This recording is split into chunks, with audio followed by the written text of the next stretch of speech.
This was the first round of panels. We have 4 presentations today. Each panelist will have 15 minutes to deliver their talk, make their remarks. And I would like to start with Carolina Alvarez. She's going to present the work entitled Regulating Sustainability, Reinforcing Inequality, the EUDR's impact on gender equality in Brazil. So, Carolina, it's a great pleasure to have you here. And you have 15 minutes, then we can move on the presentation to Mariana and Odiar. So if you want to have 15 minutes, Peraí. and I'll be Abre. simply to the point. Apresentação. Say very much. Aqui. Perfeito. Aí a gente vai assim. Esses não são os... Desculpa, vai ter que ficar pedindo pra... Ok. Nada. Só... Okay, so thank you very much, Ricardo. Great pleasure here joining us to Eu this vou aceitar. first after Vou lunch tirar session. o nome deles. Like this lunch, will be a pleasure to join my colleagues as well as this Ok. discussion that I think follows up a lot on what the World Roundtable was addressing, especially when it concerns using unilateral measures to enforce environmental and trade policies, and that's what we're going to address here. I think by the titles, all the pictures are going to highlight the tensions that these unilateral actions raise. And well, from that perspective, the way I will address these tensions is by tackling gender inequality and the impact of the EUDR on gender inequalities with a case study in Brazil. So the EU has increasingly positioned itself as a global leader in environmental governance. That's no news, particularly through regulatory instruments such as the EUDR and the CBAM that was mentioned this morning. As its core, the regulation is structured around 3 main mechanisms. First, due diligence obligations, which require firms to verify that commodities are not linked to deforestation through geolocation data. Second, traceability requirements, which are going to extend oversight across the entire supply chain. And third, market access conditionality, whereby compliance becomes a prerequisite for entering the EU market. The problem is that by requiring that products placed on the EU market are free from deforestation, the regulation seeks not only to reduce the union's environmental footprint, but also to protect its regulatory standards beyond its borders. Despite its ambitious environmental objective, the EUDR raises important questions regarding the social implications of sustainability-driven trade regulation. It brings into focus the tensions between environmental governance and distributive justice. So, to what extent are the costs of sustainability transition unevenly distributed across social groups? And what about women? To address this issue, in this paper that I'm presenting here, I will argue that the EUDR, in its current design, risks reinforcing gender inequality by externalizing compliance burdens onto structural disadvantaged actors in producer countries. More specifically, it contends that the regulations relies on domestic legal frameworks, combined with its lack of gender-sensitive provisions, may disproportionately affect women engaged in small-scale and informal production. So I explored this question by conducting a case study on the possible effects of the EUDR in Brazil. To better understand the implications of this framework, it's important to situate the EUDR within the broader role of the EU as a global regulatory power. Trade has long been recognized as a central instrument through which the EU exerts influence beyond its borders. As many Nicolás argued, trade policy allows the EU to shape the domestic policies of its partners by conditioning access to its internal market. Building on this, Denver conceptualized the dynamic of market power in Europe, highlighting the EU capacity to externalize its regulatory practice through economic weight. Through diligence, traceability, and regulation, the EU is extending its standards into global productive systems. The problem is that producers outside of the EU must align these standards in order to maintain access. And then from a legal perspective, this can be understood as what Scott describes as territorial extension. However, while this regulatory framework is often presented as a technical neutral, universally applicable, I will argue that such assumption is analytically problematic.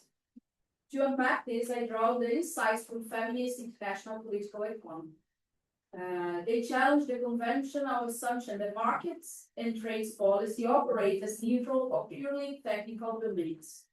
Instead, it conceptualizes the global economy as embedded within social relations that are structured by power, hierarchy, and inequality, including those based on gender. From this perspective, economic processes are shaped by historically constituted divisions of labor, norms, and institutional arrangements that systematically differentiate between men and women.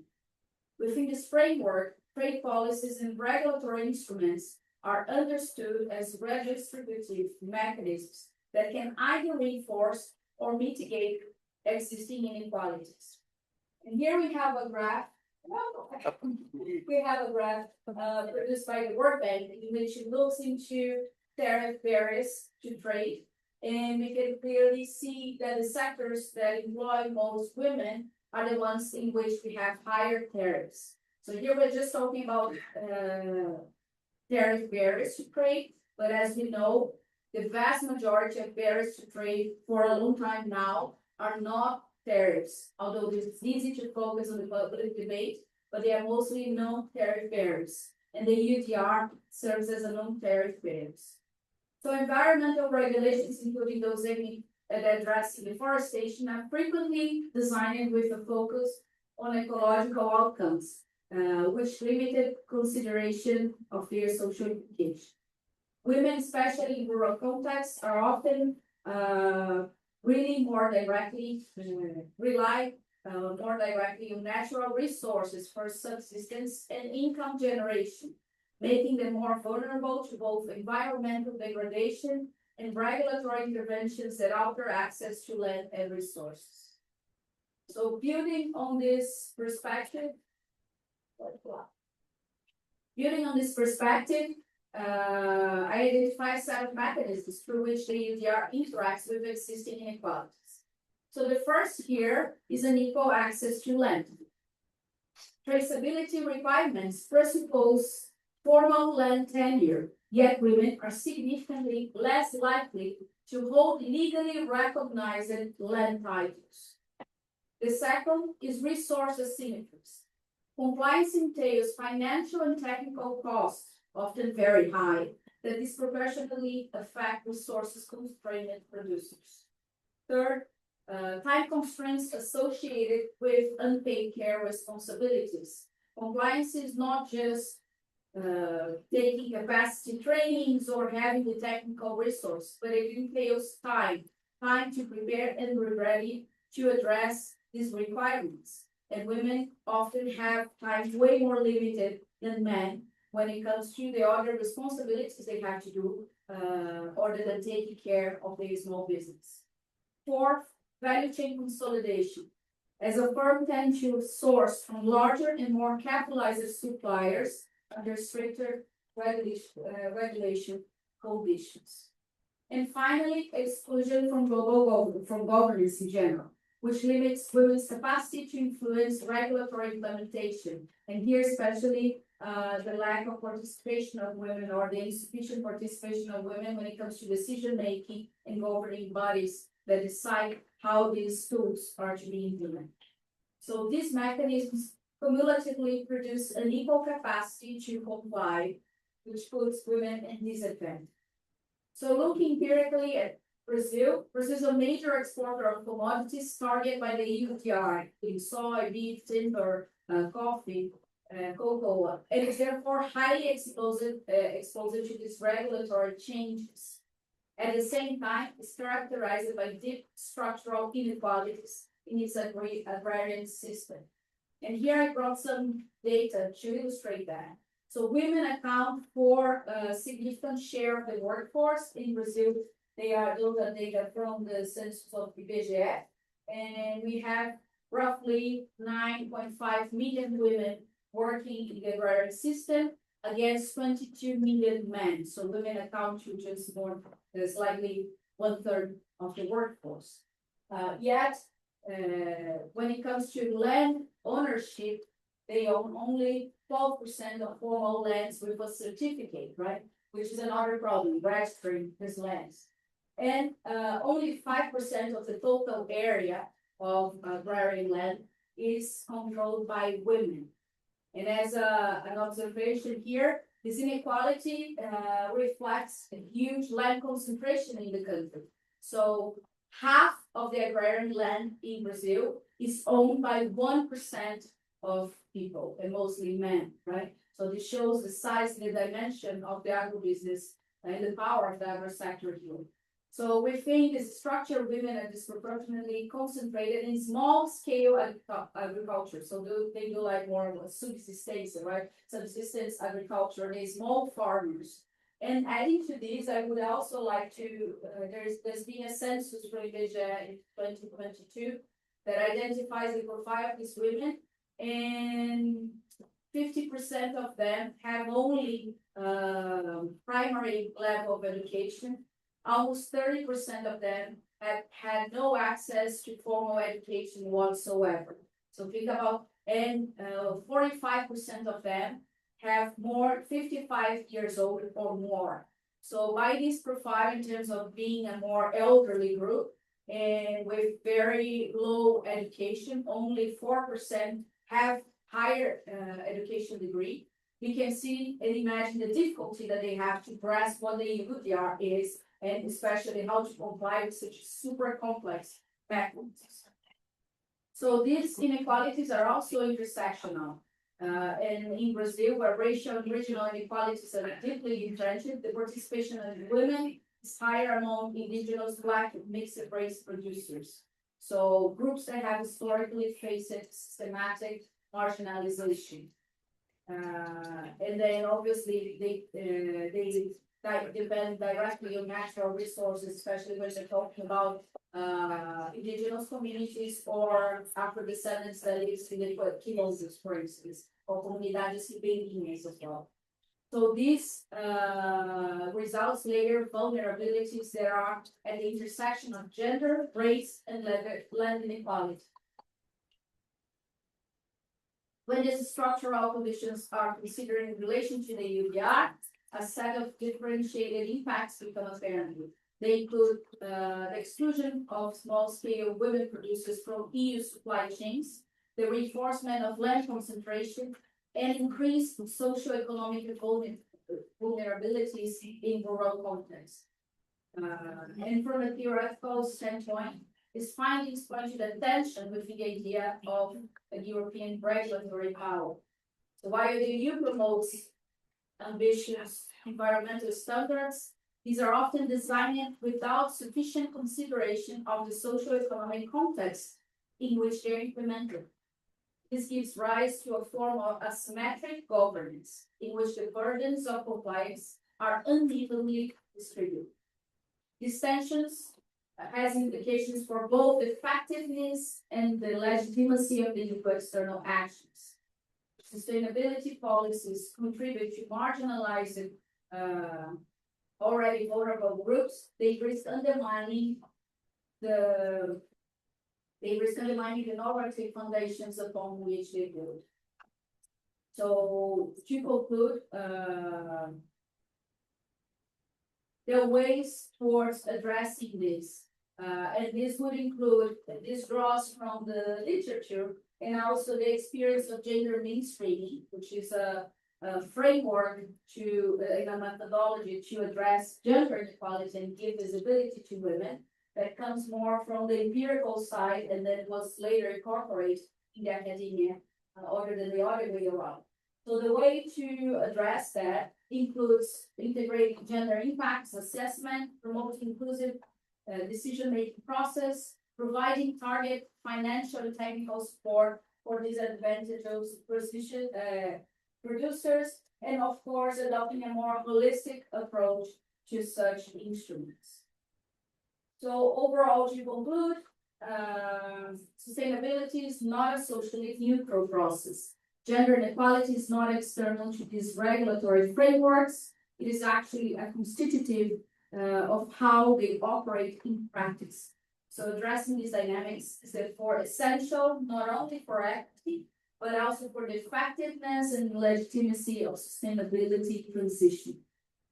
And that's it. Thank you very much. Thank you very much, Carol, for your presentation. Very interesting. We raised some very important points regarding gender inequalities Sai daí, sai daí. and the relationship Yes. with the work. So now I'd like to give the floor to Mariana. É isso aqui, né? Mariana, you have 15 minutes. Ai, Mariana is caceta. going to present a paper by those that can see the check. Só um segundinho. So that's the reason I'm reading from the program. Mariana is going to present a paper entitled Legal Contestation of the European Deforestation Regulation in Brazil, analysis of normative and regulatory bottlenecks and Vou deixar a setinha aqui. She's going to present this paper with Leonardo Botalosco. Professor Paulo Almeida unfortunately wasn't able to be here, so they both going to present this paper. Thank you very much. Thank you. Deixa eu This is level of correction. We are present the paper on the externalization of European region in South America, which is on the same topic, just a slightly different perspective, because we decided that it was important to analyze setinha aqui, ó. EUDR's effects, Você vai also vendo compare aqui. it to the human coastal agreement. Acho que também funciona, mas eu não tenho certeza. Could you go back to this? So our presentation is structured in the following manner. First of all, we're going to get a brief introduction, and then we're going to actually summarize the EUDR, followed by an analysis of the trade and sustainable development chapters of the human coastal agreement, and then we are going to conclude summarizing our research findings. So briefly, we both work at the Center of Global Law at PUC-Rio, which is also at the Jean Monnet Center of Excellence on EULAS Global Challenges. I'm Mariana, and my colleague is Leonardo. We are very pleased to be here, and we are actually presenting one of the findings of the broader research in climate change in forests, where we investigate forest governance in general, and more specifically, we have been working with EUDR for a few years now. And we are receiving funding from the European Commission and from the Climate and Society Institute, as well as Times of Fragmentation, and our research is part of this funding initiative. So,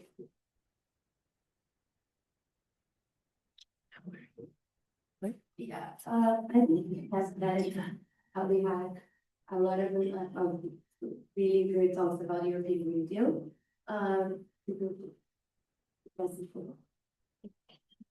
Yeah, so we are building on a theoretical framework of territoriality, which is a theoretical framework of national law.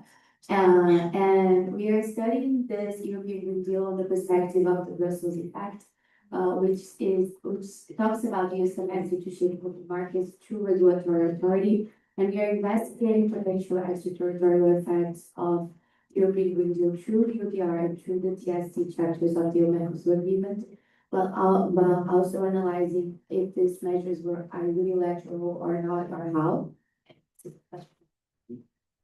And to better understand the European Green Deal in this prism, we are questioning ourselves what are the challenges arising from the extraterritorial effects of the Green Deal through the EUDR and the America Agreement.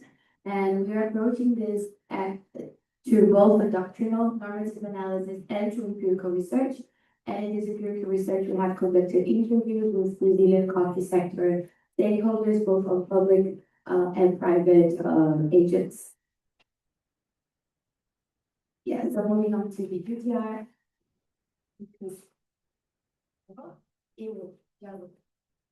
Yeah, so very briefly, EUDR has three main obligations, which is to regulate the projects was not heavily produced on land that's subject to deforestation.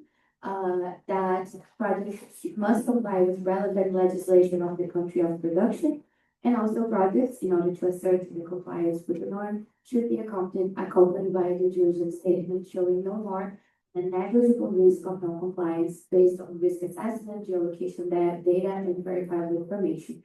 The UDR regulates tablet commodities and cocoa, coffee, oil palm, rubber, soy, and wood. And it classified countries in a three-tier benchmarking system, classifying countries either in a high risk, standard risk, or low risk. And in low risk countries would benefit from a simplified due diligence obligation. Very important to that is the architecture of the norm, well, with the distinction between operator and trader. For the purpose of the extraterritorial effects, both operators and traders are seated within the European Union, so they are nationals or they operate within the European Union borders. However, there are several penalties for both operators and traders, which entails fines, confiscation, exclusion from public procurement, market prohibition, and so on, if they do not comply with the regulation. So they are the ones bearing responsibility if the projects they are importing and commercializing, distributing, and using in the European Union are compliant with UDR or not. And why this is key when we're talking about indirect application and extraterritorial effects is that if they are bearing the costs of the compliance with the regulation and all these systems, they are the ones who are going to ascertain whether the projects that they are importing are compliant or not. So their interaction with the producers and the operators is the interaction that is key for us to analyze these extraterritorial effects of the norm. And what we found in our research is that this compliance burden of the UDR is passed through the commercial relationships to the operators and traders situated in third countries. So in the case of Brazil and South America, through the South American industrials that are both producing the products in question and they are exporting them. Yeah. Sorry, you another one. Well, this is just these two slides are just simply addressing that the UDR was to be applied last year actually, but it was suffered a postponement. I think you all should be aware. And now it's suffering a simplification measures and a potential inclusion in the omnibus package. And this was all due to these external effects and this complexity of the norm in relation to both operators and traders, so industrials and stakeholders from the European Union and also from third countries. And now there's a big debate on the EU and in third countries as well about the watering down of the regulation, which is a very interesting debate because it speaks about legitimacy. So while one group of stakeholders defend UDR and defend this full and integral application, they draw legitimacy of this defense of the regulation due to the fact that, and what was widely discussed here this morning, that we need to regulate trade in order to combat and to mitigate and to adapt to climate change. And we need to understand that the European Union consumers market is largely responsible for buying products that are products of deforestation. So there's this big debate on the legitimacy of the regulation in the sense that it is legitimate due to the fact that it addresses a very important issue. However, another phase of this legitimacy is whether prior consultation, public consultation should not be done in third countries that are affected by the legislation. And as Carolina very rightly argued, not only third countries in a general and the state level, but also local producers and movements, and how the EU would have legitimacy to affect this population. So we have this ongoing debate on whether this measure should be simplified, but that it would not be effective to regulate environment, or whether these measures should not be simplified, it should be integrally applied. And yeah, so we at the Center for Global Law, we conducted an analysis of these extraterritorial effects in South America, and we looked at Brazil as a case study. And very briefly on our methodology, we interviewed 13 stakeholders between public sector participants, including representatives from the Ministry of Foreign Affairs, Agriculture, Livestock and Supply, Environment and Climate Change, as well as individuals from international organizations and from the private sector, coffee producers and representatives from coffee exporters and industry associations. And we conducted semi-structured interviews, and we identified that that we have two main groups of challenges regarding the EUDR implementation. The first one being conceptual challenges, and we identify with the help of our interviews as well, a mismatch between definitions of the EUDR that the EUDR brings and that the EUDR unilaterally imposes in third countries, and these definitions on national legislation. And in regard to Brazil, one key difference is deforestation. The EUDR does not accept the difference between legal and illegal deforestation, which is a difference very present and very important for Brazilian law.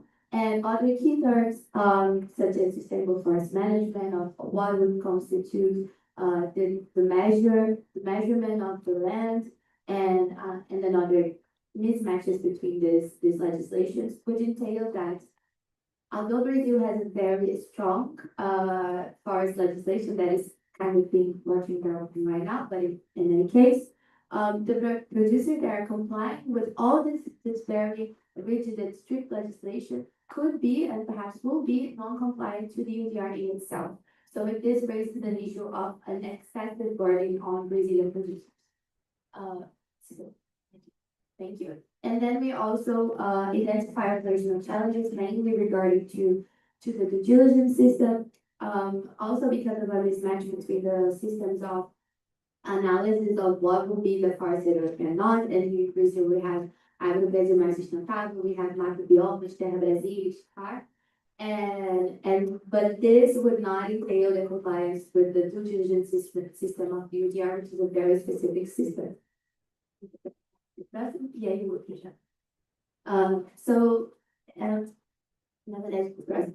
Just to conclude this EUDR part, so further now to speak about the EU-Mercosur agreement, we had strong reactions from Brazil at the diplomatic level. We had strong declarations from joint ministerial letters saying that the EUDR will be unilateral, units of instrument that ignores national laws. We recently had the economic reciprocity law that could potentially be invoked against the EUDR if applicable. But we also are seeing some positive effect of this kind of legislation with the Brazilian sustainable taxonomy.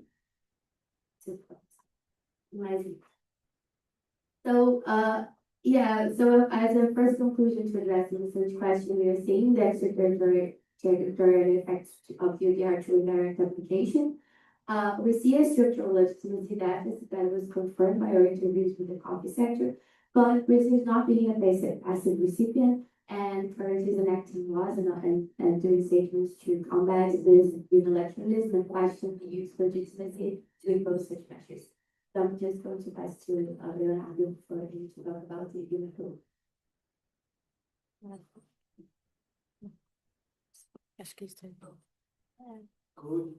Good afternoon, everyone.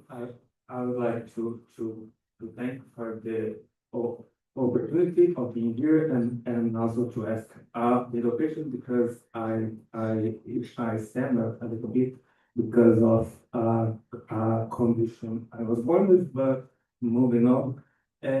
Here now we have these two clusters of nuts. The first one was the interest to in the regional, and now we moved to analyze the inter-regional in a sense that it's only made by two blocks or two or more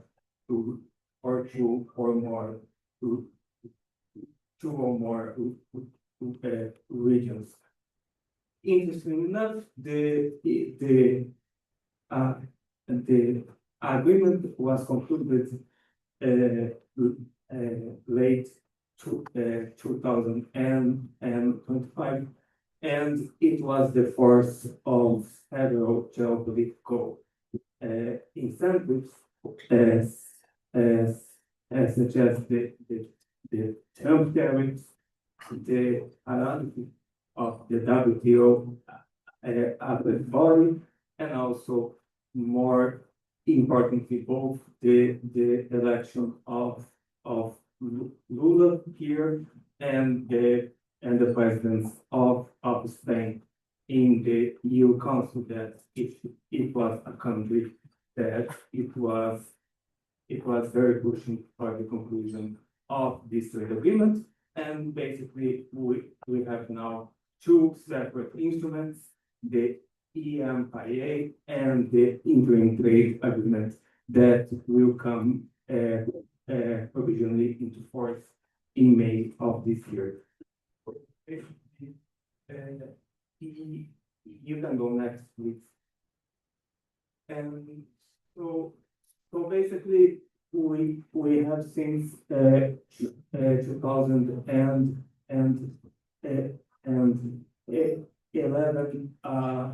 policy from the EU, including trade and sustainable development chapters in their trade agreements.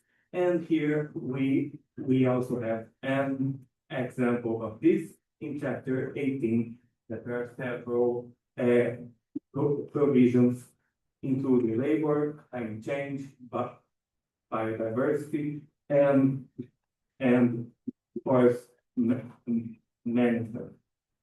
Something about the structure of these clauses, we have found out that basically they have levels of enforceability. On the labor ones, they are designed in a way that bring something like an obligation of result, while the environment one, they are designed as best efforts, as an obligation of things. Also in this chapter there are non-enforcement clauses, and the most important perhaps is the different dispute settlement mechanism, because there is one general in chapter 21 that has a provision of trade, in a sense that it can suspend the concessions, while in the entity there are not trade exceptions. So basically we have here a timeline of the agreement, and we found out that there are two messages. Then there are two tools of contestation by the Mercosur states that are linked to the EUDR.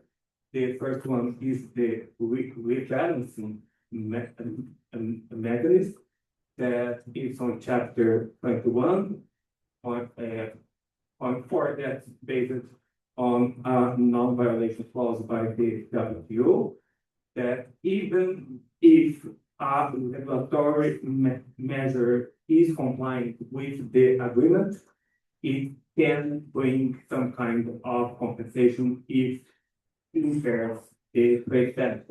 So it was a direct response by the Mercosur states and also their attentions on the interpretation when it can be enforced because the Brazilian government advances that it can be enforced with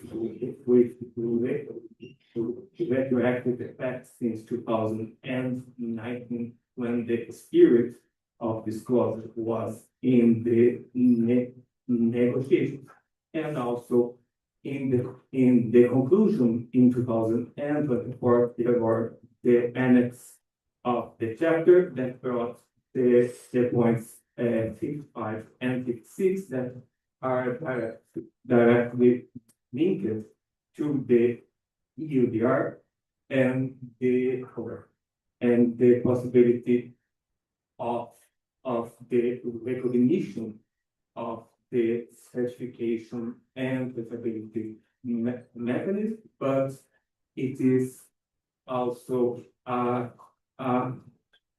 conditional one by the European Union. So next, please. So this third order was one of the main arguments for the request for an opinion by the EU Parliament for the Court of Justice of the EU, basically on the splitting technique, the rebalancing, and also the difference on the regulatory levels. Just for conclusion, next week. Yeah, so basically when we put these two analyses, we can find out that while this EU legitimacy is contested, also the Mercosur states they showed some agency during the negotiations and because of that we need to think about some other tools for building this legitimacy, and one of the things that we should build upon is another civil society participate. Thank you very much. Thank you very much, Leonardo and Mariana, for your excellent presentation. I'd like to move on to our colleague, Gustavo Miller. He's going to present a paper entitled to whom is this regulation fair trade? Well, we'll start with the Deforestation Regulation. He's authoring this article with Maria Martins and thank you very much, Gustavo. Quem é? Gustavo. Quem é Gustavo? Ele é Gustavo. Just a minute. Bruno is here with us as well.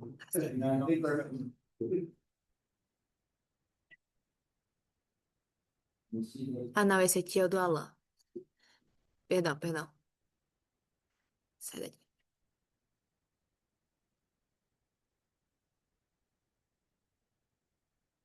Querido, você me mandou por e-mail? Sim?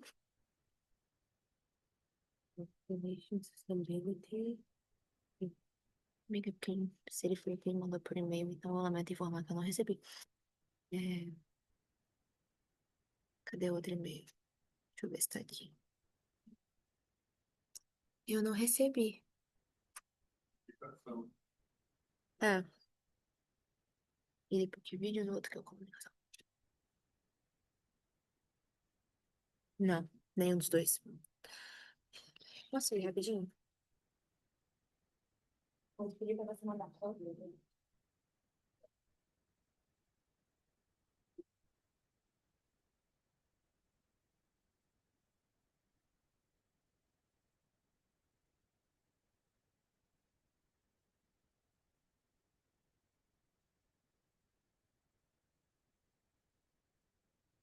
I'll start without the PowerPoint and hopefully pass to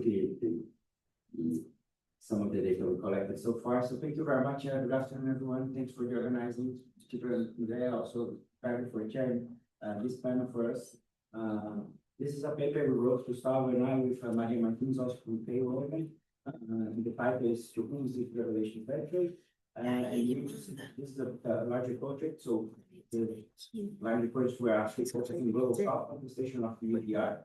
But for this presentation, we're just going to do the overview of what we collected so far for the global south country we picked up. And then we're going to go and zoom into the data of Brazil. And there's a lot of overlaps with what the very presentation from my colleagues. So this is good for us because we don't have to cover everything about the definitions and etc. So hopefully we can make it quicker. So the goal of this paper is basically not just focus on legal implications, which you guys covered, but it's very more interested in focus on the strategies that global south countries have adopted over time to respond, contest, and react regarding EUDR specific as a key case of unilateral measure. So our key question is what extent and how global south countries coordinate, for example, their reactions to EUDR, the formal or formal ways, including international forums such as different trade organizations, and also find some specifics at the UN level as well. On the other side, we also start zooming into the case of Brazil. We start collecting, for example, also media files and data, which are also interesting for us to understand how Brazil alone also have come up with their own strategies to actually contest EUDR, and some of the measures actually were mentioned by my colleagues. So I'm happy I don't have to explain EUDR anymore because you guys are the experts on this. So I just want to say that something interesting, and I could argue that the fact that it was postponed twice shows not only that EUDR has been contested by global south countries, but more importantly, it has been contested by EU actors as well. Right, and probably this is the reason that we're still struggling to see this regulation implemented.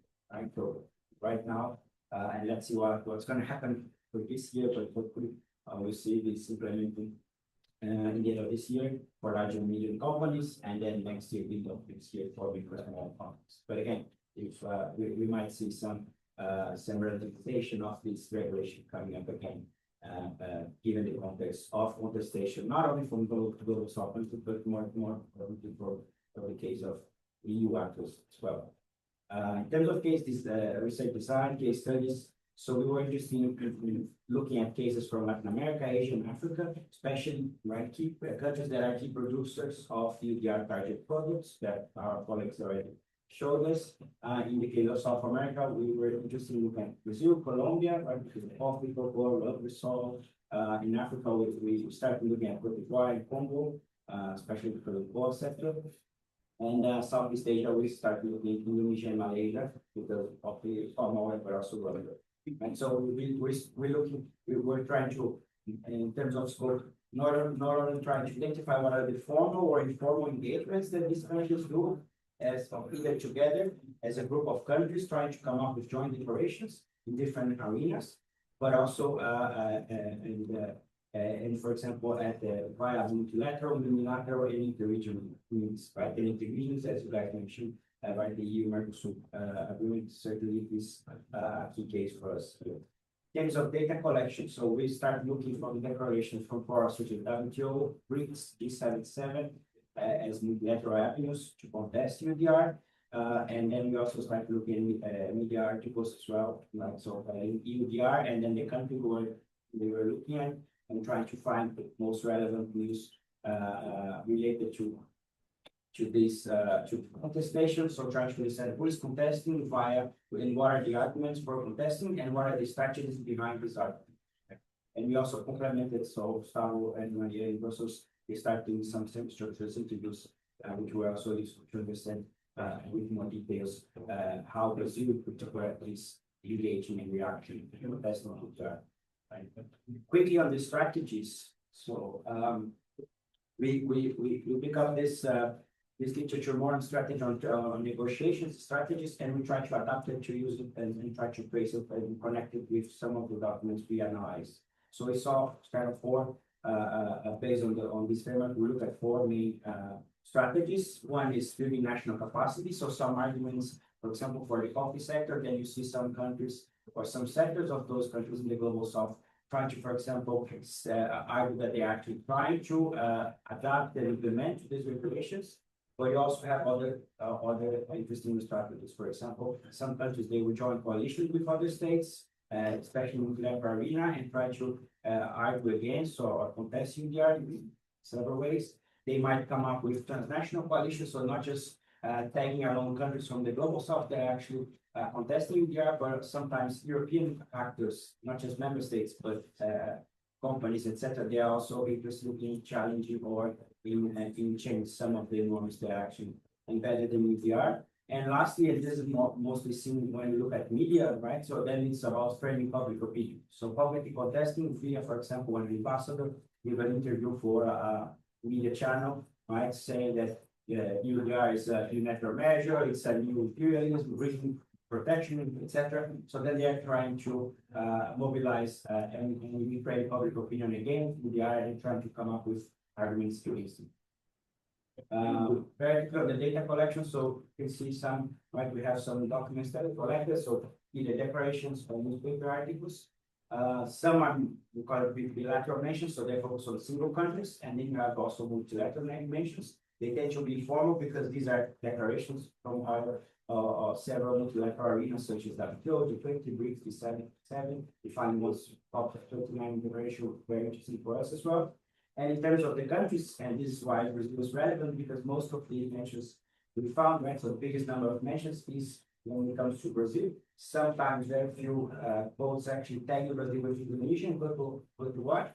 But then you also have different other countries such as Indonesia, very relevant, and then you also have some mentions on other countries, places in the global south.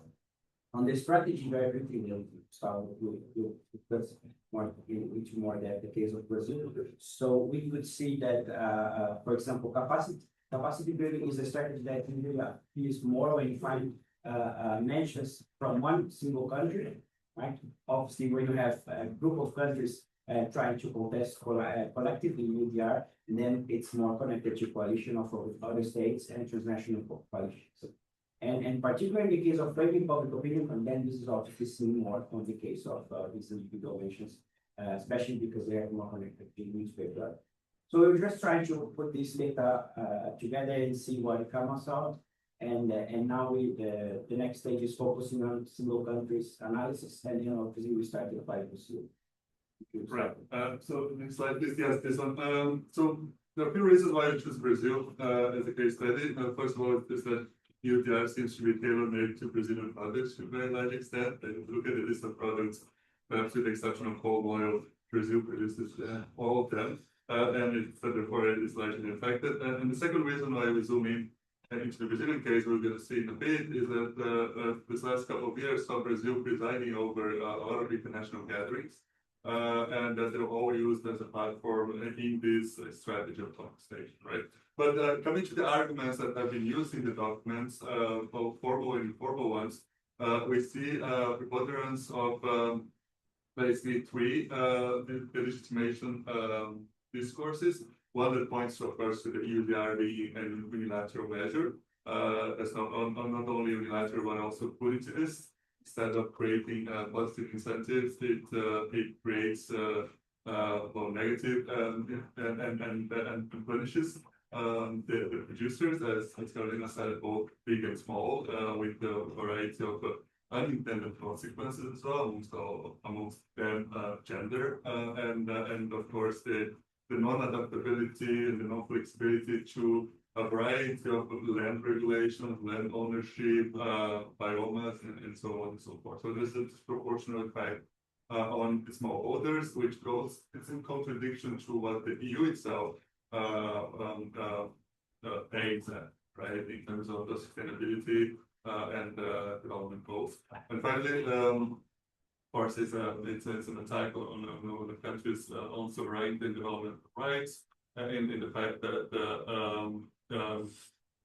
many countries, mostly Brazil, already have their own regulations in the matter. They already have their own standards, and despite the recent petitions in the Mercosur annex, those standards and regulations are not yet sure to be taken into account. We will see how that will play out. As I mentioned before, next slide, please. There is Brazil was hosting, as you know, and was involved in the negotiations at various levels.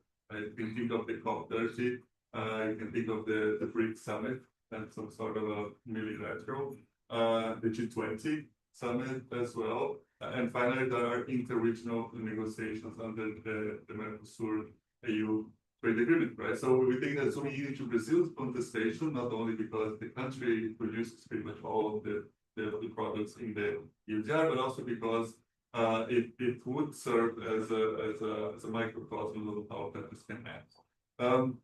I'm not going to go into much extended here. I think we're going to play that in Q&A as well. But there have been multilateral responses to EUDR. Brazil was building a coalition, and we know that from interviews that we organized in Brussels. Those coalitions were built through the Ministry of Foreign Affairs in Brasilia, in direct contact with other governments, but also through the missions of those countries in Brussels, right? And countries like here we are thinking, as Bruno said, like Indonesia, Cote d'Ivoire, Colombia, those that have forests and are producing products that potentially deforestate those others. So in all those, here you can clearly read it in declarations such as those in the G20, but also the BRICS summit and so forth. And you can also interpret, for example, the initiative of the Tropical Forest Forever, right, that was launched mostly by Brazil during the COP30 as being part of its multilateral response to such regulation. Now, as I mentioned, G20 was one of the case studies that you can see the Tropical Forest Forever facility was one of not only elements to contest the regulation, but to propose something that's not punitivist, but is rather propositive, right? And positive that rewards good behavior rather than punish bad behavior. Brazil also is part of a coalition that uses WTO for legal and political critique at the very multilateral level, but also engages at the G20 consensus building for that. I think some of us in this panel, but also other scholars were invited, for example, during the G20 presence of Brazil, during the G20 to contribute to shed light to the EUDR lack of consultation, lack of negotiation, but also to the unintended consequences of the regulation. Moving on to the next one as well. Not going into detail here because the previous presentation touched upon that. But I fully agree with the previous presenters in the sense that there was both EUDR presented itself as being a major issue during the negotiations, a stumbling block, but the diplomats were active or proactive in the sense of proposing measures that would mitigate the effect of EUDR once the agreement is put in place. So I think here it's a little bit of what we are taking out from the media analysis as well. I'm not sure if you want to develop, otherwise we can do that during Q&A. And in the final slide, just a few takeaways. Brazil's contestation is both formal and informal, right? It builds coalitions to contest EUDR, which then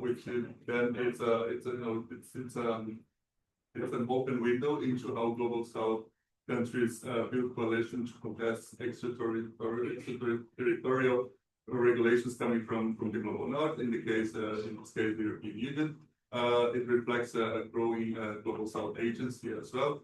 As Bruno said before, we cannot attribute to Brazilian or global south contestation the fact that the EUDR is being delayed. It's clearly not the only explanation to that. If I had to point to the strongest one, would probably be the use on internal contestation of the regulation, right? Suddenly, for example, as an anecdote, German producers of paper realized that if the regulation is followed to the letter, they would not be able to produce paper anymore because, well, all the, wood, timber, and the cellulose that's necessary for the paper will not be coming to the market. This also affects, by the way, countries in the north of Europe that have forests, right? And Brazil has also built quite interesting some sweet countries such as Sweden that are in member states and don't really like it.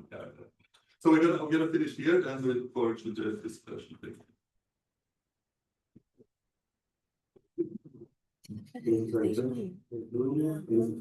For presentation, how Oh, Deus, cadê? the last presentation Ele não. by Alan Leal from FGD Global Business.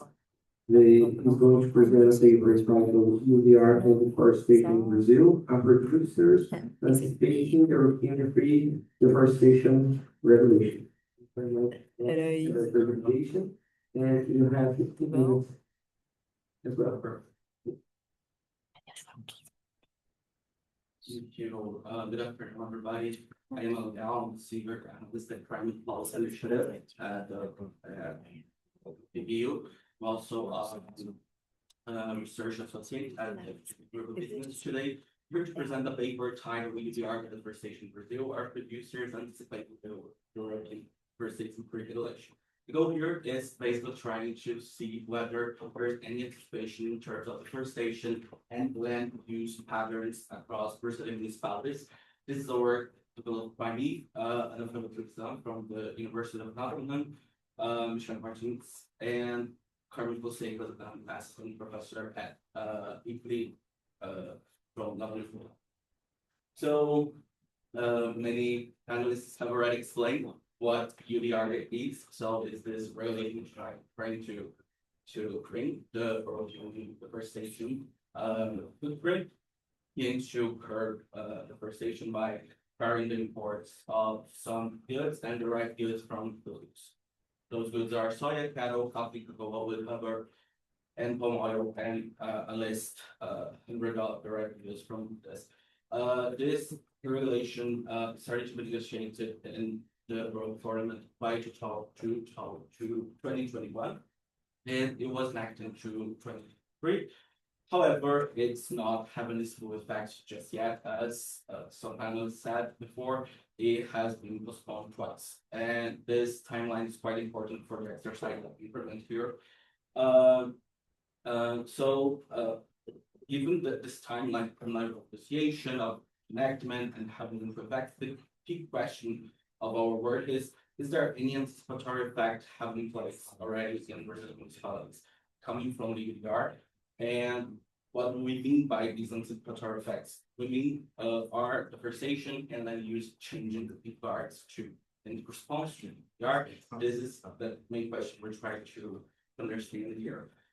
Next slide, please. Oh, right there. So EUDR should be more impactful in some situations, and I'm trying to argue here case on whether you guys believe me or not. So the producing entity produces substantial quantities of the goods covered under the EUDR, and this entity, municipality, state, country, exports a lot to the EU, the European. So we have this entity, this municipality, state, the country producing those goods, those selling goods, and they also export a lot to the European. So we tend to believe that this municipality, state, this country should be more exposed to the EUDR. It should comply faster, it should comply in a better way. So these two aspects in this producing entity, whether a country, a state, or municipality, and they produce these EUDR products. That's the way that we are referring to those 7 type of goods and derived goods. And given the fact that you might be a relevant export destination, should be a driver for compliance. So they should answer faster. They should deforest less. They should even change how they produce those goods. So this pattern should hold whether for countries, for states, for municipalities, and states will leverage export data, Brazilian export data and municipality level by the emerging to 2025 to assess whether the Brazilian municipalities, the deforestation and land use are changing in response to the EUDR. This is an anticipatory fact in the sense that the EUDR it's not having the facts just yet. But given the previous argument, we think that there should be some type of response, even for the food effects of the EUDR. Next, please. And this discussion is about in the larger argument that we have pitched here in this panel. So the virtue of the fact that the European Union regulation might diffuse enough through market means, and company global south might be way too exposed to the European Union, to the EUDR, so they might even anticipate those effects change even prior. And also touching a little bit on the regulation, how countries are responding already to the EUDR. We have in Brazil, the Brazilian Central Bank already using some type of EUDR-like regulation for credit. And in the following slides, we have this synthesis for several countries on how different countries are already changing their regulation response to EUDR. And although EUDR is not happening just yet, it's not happening full effect, it has already been enacted. So we have Indonesia that have expanded their differentiation criteria and established traceability. This is more like a structural compliance. We have Colombia, which should guidelines for strengthen due diligence. We have Peru, we have Malaysia, we have Cote d'Ivoire, we have Vietnam, we have Ghana, and they all have answered in different manners. Sometimes putting the ladder of law changes that are like EUDR, sometimes going in a direction and going to a EUDR direction in terms of compliance, but moving in another direction in terms of actual de facto implementation, such as Peru, which implemented timber traceability systems, but legalized for the first areas. And as Mariana said, regarding the Brazilian forest law, we have this disconnection happening to other countries as well. So these are not only questions regarding Brazilian implementation of EUDR. We have the virtual effects taking place, as I said before, with stakeholders adapting value chains, the factor effect of EUDR, and states' internal license standards at the zero effect for enforcement. And we also have we work a lot on EULAS, how this percentage affects this legal effects of the regulatory burdens in terms of who bears the cost from the European Union to the global south. Next. Yes. So now dipping a little diver in how we construct this data. In Brazil, we have municipal exports data available for several municipalities, ranging from 1997 to today, basically. However, this data is a bureaucracy registry. It's not directly related to production, so we estimate municipal export data as it's happening in the municipality, the production taking place in the municipality. This allows us to analyze the effect of EUDR as we meant to be, because EUDR will require traceability, will require due diligence. So we should look into the smaller administrative registry data. We're able to look for shapes of municipalities for Brazil. This data, our analysis ranges for 2015 until 2024. And this is important because we do not have all the deforestation data, sports data through 2025 or other years. And in terms of how we built our variables around analysis, so I argued before that we have different degrees of exposure to the EUDR. We have exposures in terms of I'm exporting a lot to the European group, so I might have more exposure to European Union regulations. I produce a lot of the EUDR products, cattle, soya, timber, and many others. And I also might export a lot of those skills to the European Union. So I'm extremely exposed to a regulation such as the EUDR. So in a sense of we try to leverage these different sources of exposure to build a model to model in order to analyze whether there is any impact on preserving this problem, deforestation and use. All right. Next slide, please. Thanks. So this is our main model. I would not spend a lot of time here. So the variable of interest here is this beta path, the coefficient here. There, which basically tell us whether the exposure to the UDR helps the exposure to rural union as a destination, and the fact of the UDR having its effects already change the behavior in the variable YIT, which is either the deforestation or land use patterns. So we're trying to understand these two effects. Okay, 5 minutes. Next slide.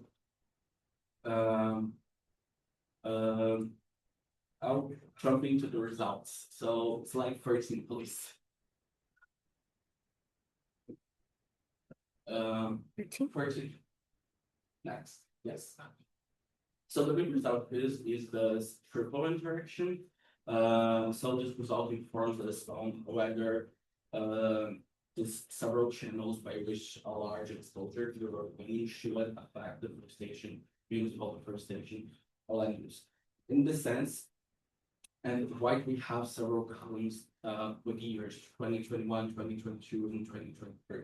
So basically, we don't know yet what year the European Union deforestation regulation should have an impact. We are basically in terms of formal impact, we're calling the model 2027 because small and medium large exporters with business companies will comply totally or in some manner with the regulation by 2027. However, this is not an exercise of time compliance. This aims to whether this aims to analyze whether there is any anticipatory effect. So our municipalities, they're very exposed to the EUDR, they export a lot to the European Union and produces a lot of those goods already answered in some capacity. So we have an interesting story here that in 2021 it seems yes, they are reducing deforestation. However, in 2023 that's not the case. This positive coefficient of 0.477 means that deforestation is increasing. This is not an effect of it's not a bad effect of EUDR. It's just when the regulations are it's not implementing it's not having a strong effect just yet on the first section. Next slide, please. And in terms of land use, there is a positive start. This land use is modeled as the share of municipality that is directed to the EUDR plots. So we have that. It seems that the European Union deforestation regulation, more exposure to it, is affected positively this conservation, which aligns with an explanation that you already export a lot to the European Union of this EUDR plot, so you're trying to comply with it. You might as well plant more those type of crops because you have a premium of the European market. Slide 18, please. Yes. So in terms of opening remarks, I'll share I have the paper I have shared with the EULAS network before I will share it with you. So this is a CPN analysis in terms of our effects of the EUDR. We have seen analysis, excellent analysis of the EUDR impact. So analysis that look forward. This is an analysis that look prior to see whether there is any change. That seems to be a strong legal change in terms of how even Brazil is answering to the European deforestation regulation. And although the econometric results are significant, they are not very strong. I argue in the paper that this is not a problem per se. The European deforestation regulation is just a regulation in terms of how deforestation should operate in the countries. however, points a direction how analysis should gather and average different type of data to analyze at one split growing. In UDR, it's having its full effects. Also, I would like just to go to this. I hit different contexts might operate here in terms of how countries, municipalities, and states respond to the UDR. There might be trade version in terms of exporting elsewhere. There might be a possibility of even planting soybeans in some area and putting corn in the forest area, because corn is not under GDPR. So there are a lot of dynamics that the regulation does not account perfectly in terms of reducing deforestation and also reducing secondary deforestation. So this is a really important point that I wish to make here about how this regulation does not good. It's not a big for purpose regulation in terms of reducing all deforestation. Thank you very much. Sorry for that. Thank you very much, Jean, for the presentation. Since we are really out of time, yeah, it's 3 p.m. So we were expected to close this panel at 3 p.m. But I'd like to hear from the audience if you have questions regarding the presentations. I think we can make one round of questions. Please, thanks very much. Thank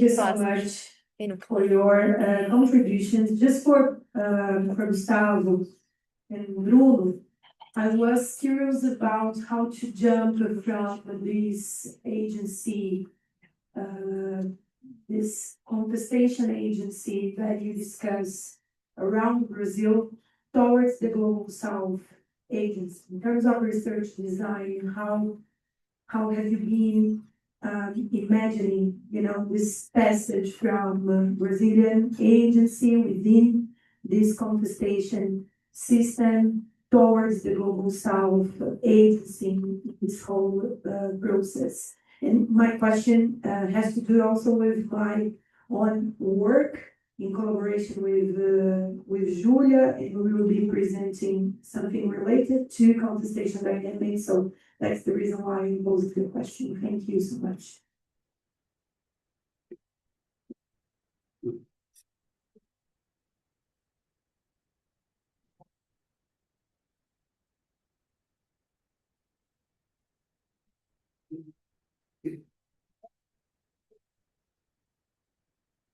Thank you, Isabel. Thank you. I have one technical question to Mariana. So you investigated TSD chapters, annexed to TSD chapter, and also the rebalancing measures. Yeah, and so I have a question if you also took to your research other chapters, because well, sometimes maybe in other chapters there are also some provisions that indirectly address sustainability, like WTO exceptions, for example, in EU Mercosur agreements. So if you investigated this as well, thank you.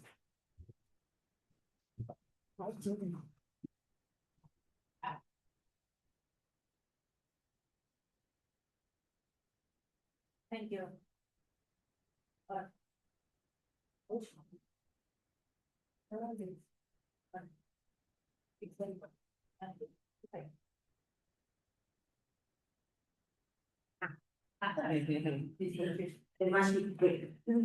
So also for Gustavo and Bruno, have you thought about any hypotheses to explain the difference in the intensiveness of contestation activities among the countries you study in Global South? Why is Brazil the one with more initiatives rather than Malaysia?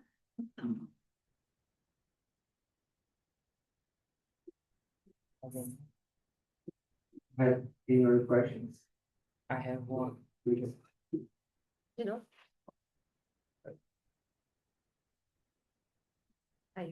Alô, pois é, eu falo em português mesmo, eu sou o Ivo aqui, mestrando aqui da PUC, em Relações Internacionais, e minha questão é muito em relação ao conceito e o que o desmatamento envolve. É mais um comentário e provocação. Porque, exemplo, pegando a questão do desmatamento na Amazônia, a gente vê que os projetos destinados à solução, a tudo mais, são muito, como se dizem, técnicos. Tanto o desmatamento no sentido. Eu vejo muito um discurso pela securitização e coloca como uma emergência que tem que ser em relação às mudanças climáticas, em relação ao aquecimento global, que, enfim, tem que diminuir a questão do carbono da emissão, então temos que parar o desmatamento, o que podemos fazer isso? Vamos subir famílias, vamos subir, enfim, dados, números, mas pelo menos eu vejo que temos que dar um passo atrás em relação a isso e ver o político. Porque, na minha visão, o desmatamento, ele tem uma história, ele tem um social, ele tem um político ali envolvido. E, e diferente que as pessoas que encaram nessa região, a Carolina trouxe, né, a questão dos agricultores e tudo mais, tem gente que, enfim, detesta a degradação, que detesta o desmatamento, que sofre por causa disso, mas também tem pessoas, e eu não estou aqui falando só do agro, ou de, enfim, grandes mineradores e tudo mais, que desejam esse desmatamento, porque muitas vezes é vinculado com a noção de desenvolvimento. Né? Então, assim, eu acho que esse também é um caminho para encarar e ouvir essas pessoas e tentar ver o desmatamento, o que ela significa para essas pessoas e construir políticas a partir da demanda dessas pessoas. Né? Isso. Would you please answer the questions in 3 minutes? Is that okay? That's too short. Sorry for that. Who would like to start?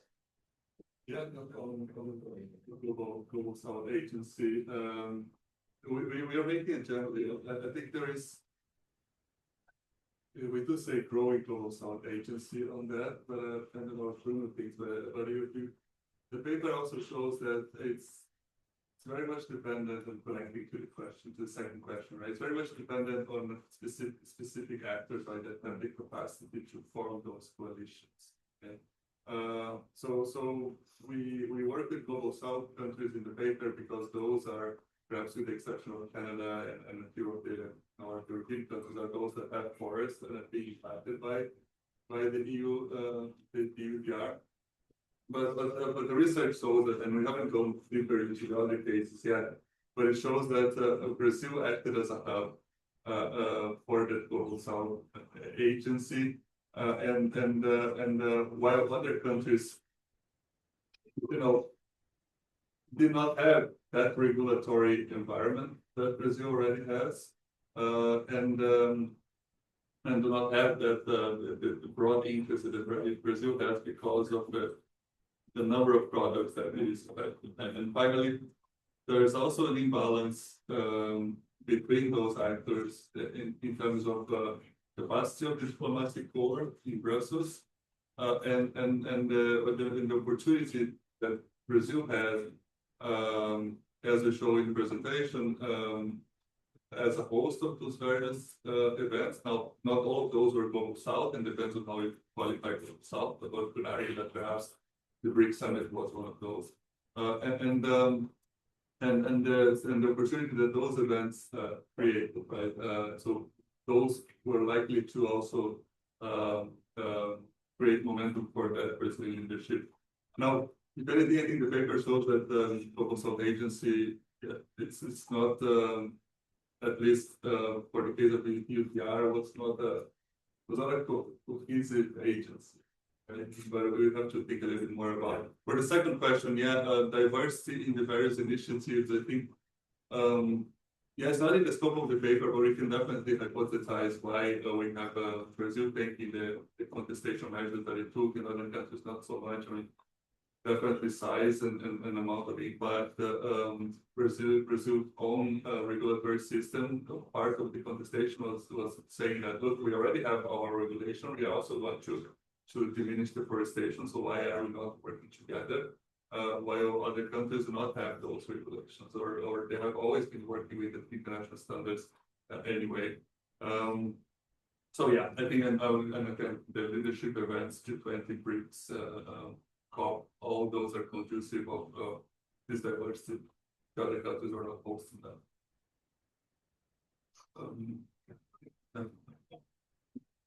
Thank you. Regarding Rizzo's question, yes, we had briefly analyzed the full agreement. We choose to analyze specifically all the provisions of the TSC chapter due to the chapter's own goal, stated goal, which is to integrate sustainability to trade. And therefore we aim to analyze how the EU Green Deal was externalized through this goal and through this objective, and how the lack of enforcement mechanisms and measures regarding specifically the environmental provisions in comparison to the labor ones were an obstacle to enforce this goal through this bilateral region, and then investigating if the Mercosur agency with the rebalancing mechanism and the annex and all the wording of the agreement in itself would be important for how the agreement was designed and as signed. And but yeah, we also looked at WTO cases and disputes regarding WTO to look how this environmental provisions were interpreted under that Article 20 and so on. But we did not do this in-depth analysis of other provisions of the agreement. E só um pequeno comentário em relação ao que o Igor falou, falando em português, porque ele falou em português. Eu acho super importante a sua contestação. A gente, no nosso projeto, nós começamos a olhar para a produção de café amazônico, de cacau amazônico, e entender, inclusive, como práticas sustentáveis indígenas, quilombolas e de povos tradicionais da terra constituíam, na verdade, uma produção muito mais sustentável do que aquela requerida pela União Europeia em diversas medidas, e como a falta de consulta a essa população e a falta de utilização das métricas utilizadas por essa produção ancestral de café e cacau também prejudicavam o atingimento do objetivo maior da regulação, que é justamente barrar o desmatamento.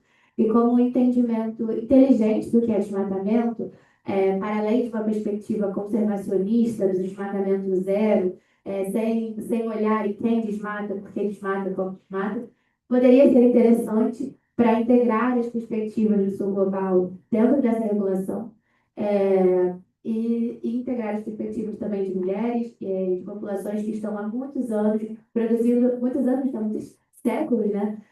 Que não milênios, produzindo sustentavelmente em uma terra que hoje representa a floresta amazônica, especificamente outros biomas brasileiros, cuja existência hoje também que faz com que nós tenhamos chão para discutir adaptação e mitigação, e não já estamos em um mundo completamente sem fé. Então, eu acho que a gente deve também essas práticas sustentáveis dessa população um pouco de fé que nos resta, e eu acho extremamente importante esse questionamento. Muito obrigada. Well, would like to make final comments, conclusions? Maybe 1 or 2 minutes. Obrigada. Eu vou pegar um gancho também no debate do Igor e fazer uma meia-culpa, né? Acho que a gente precisa também sair do paper aqui como não europeus, a gente vai lá e desce o sarrafo, mas por outro lado, se a gente for olhar da nossa perspectiva, tem pouco avanço, né? Se a gente olha os dados do Brasil, é uma política que mesmo nesse governo é uma política que mascara a destruição ambiental, mas que ela avança. Ele mexe, sai nome na Amazônia, separa um ou outro bioma para falar que os índices estão sob controle, mas na verdade avança com a velocidade talvez menor, mas avança, sobretudo em Cerrado, outros biomas que têm menos visibilidade, menos apelo público, né? Diferente da Amazônia.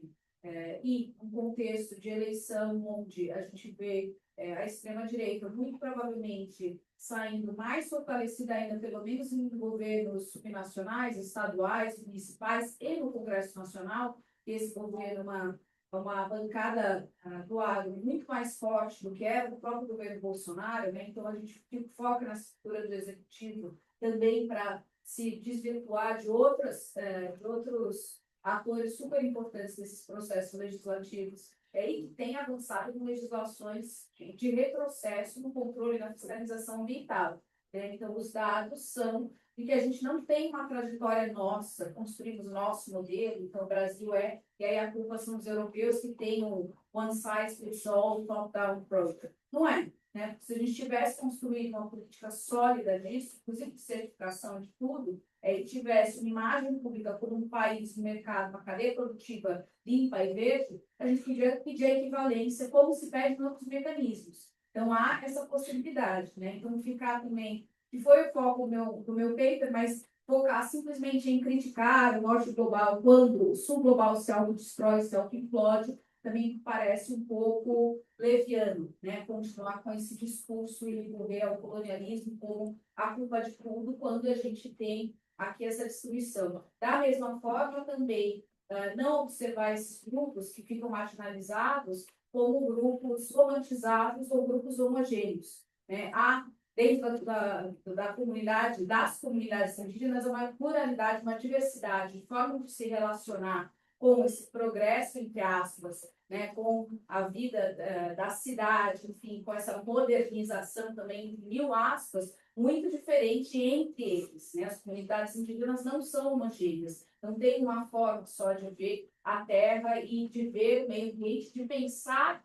o seu lugar nesse mundo, da mesma forma como os quilombolas, como as mulheres, como toda a sociedade, né? É plural. Então, é importante também quebrar esses grupos e pensar nessa pluralidade que muitas vezes entra em conflitos. É difícil você fechar uma pauta das mulheres para tal coisa, né? Uma pauta da comunidade afrodescendente. Também isso é muito paternalista, a gente fazer isso e, de certa forma, ignorante. Né? Então, olhar isso e ver como muito mais complexo. O que faz esse chamamento para o debate muito maior. Isso eu fiquei pensando no paper do Bruno e do Gustavo, especialmente, nessa contestação.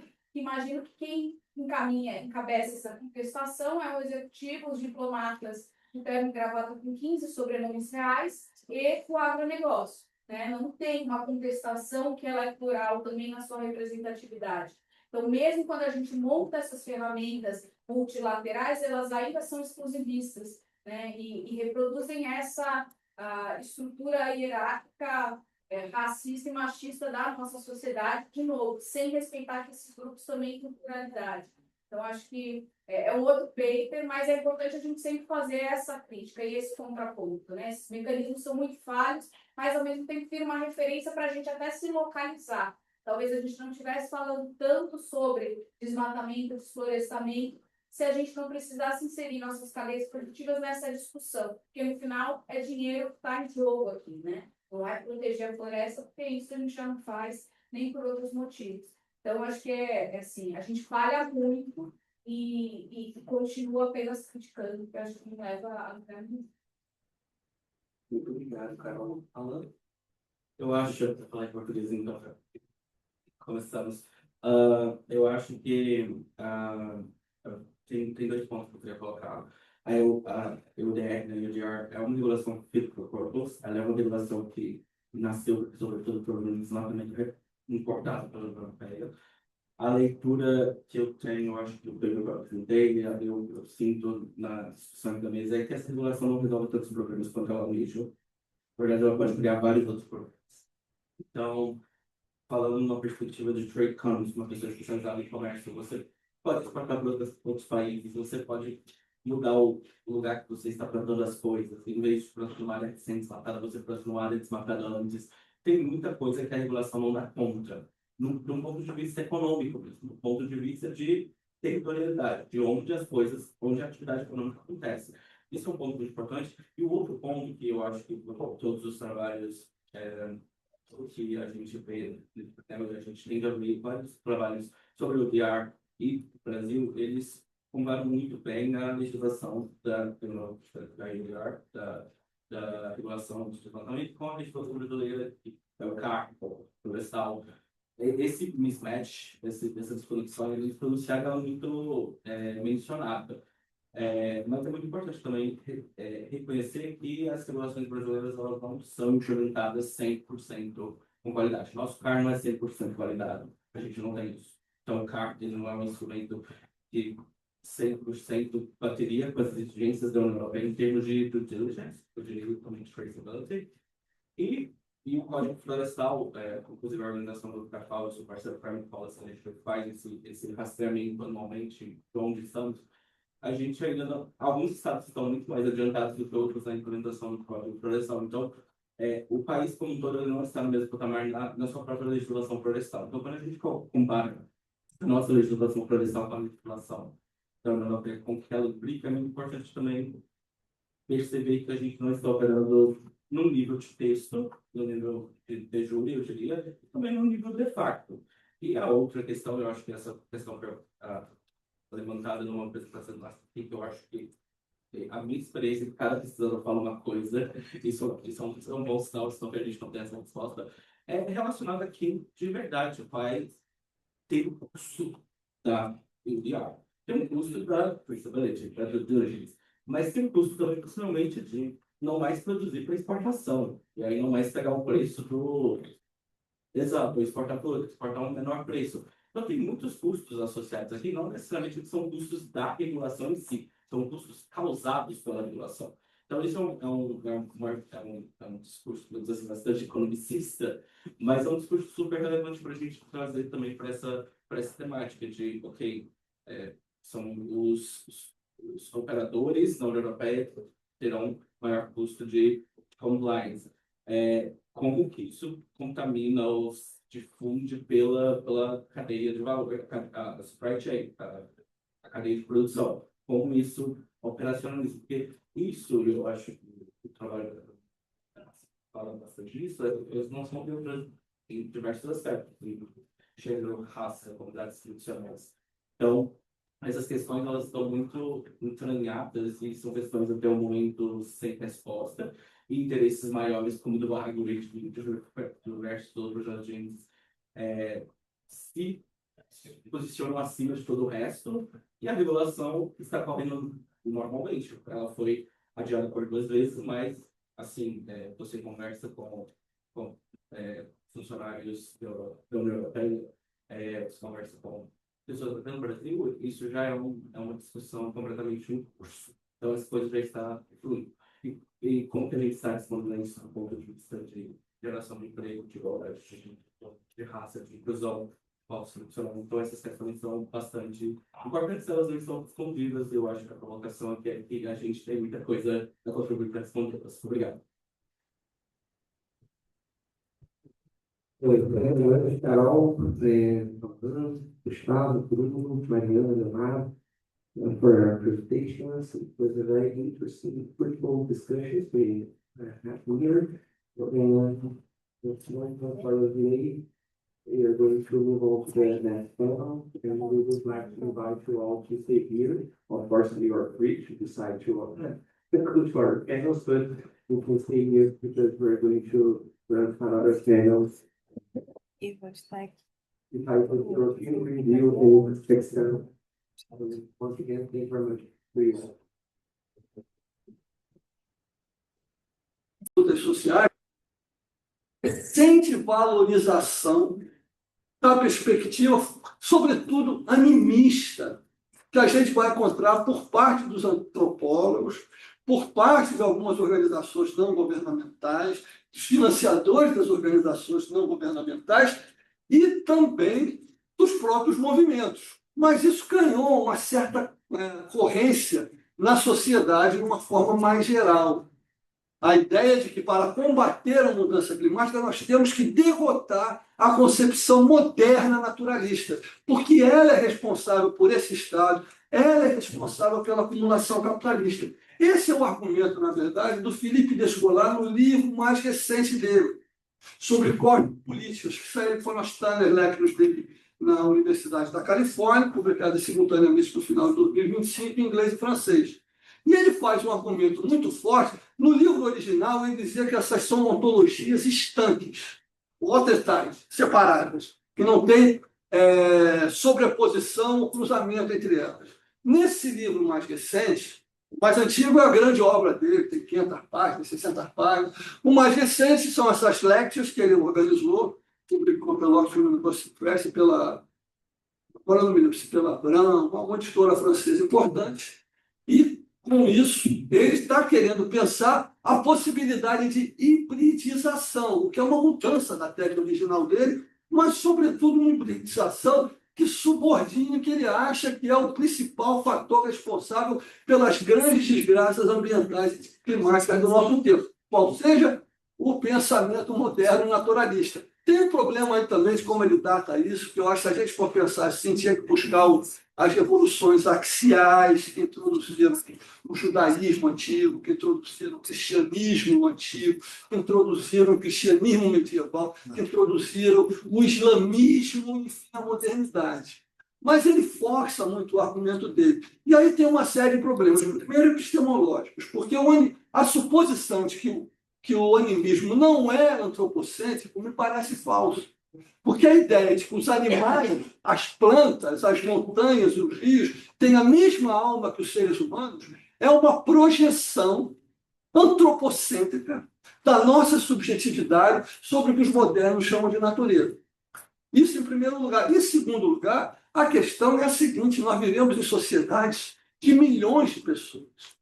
Se a gente pegar o Pará, se a gente pegar São Paulo, as capitais têm milhares de pessoas.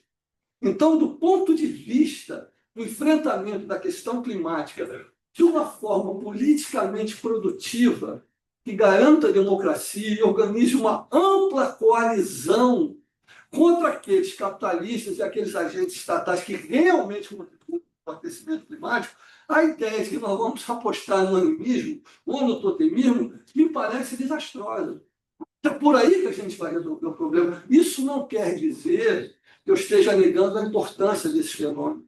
Comunidades ribeirinhas, os seringueiros que o Eduardo Viola estudou há muitos anos atrás, os indígenas que hoje estão na linha de frente contra a expansão capitalista, eles têm um papel fundamental, simbólico e político prático. Mas essa coalizão não pode esquecer que uma cidade com 20 milhões de habitantes não pode ser ganha politicamente através da valorização do animismo. Então é um problema grave, porque na nossa sociedade, essa concepção que tem que descolonizar o conhecimento e voltar ao animismo ganhou um certo espaço, em particular na academia.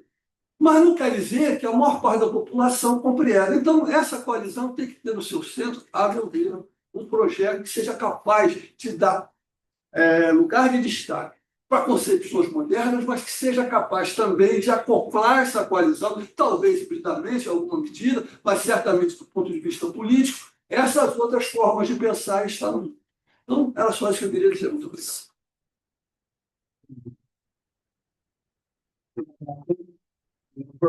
Perfecto, había como 10 minutos. No presenté a José, pero es de la Universidad Estadual de Río de Janeiro, ¿correcto? Perdão? De la Universidad Estadual de Río de Sim, Janeiro. sim, sim. Bien. Gracias. Ahora tenemos a Carmen Fonseca, a diplomacia ambiental na relação União Europeia-CELAC, o caso no Brasil, de la Universidad Nueva de Lisboa. Muchas gracias. Muito obrigada. Eu falo alto, portanto, vou tentar não falar demasiado alto. Bem, antes de mais, queria fazer 2 pedidos de desculpa.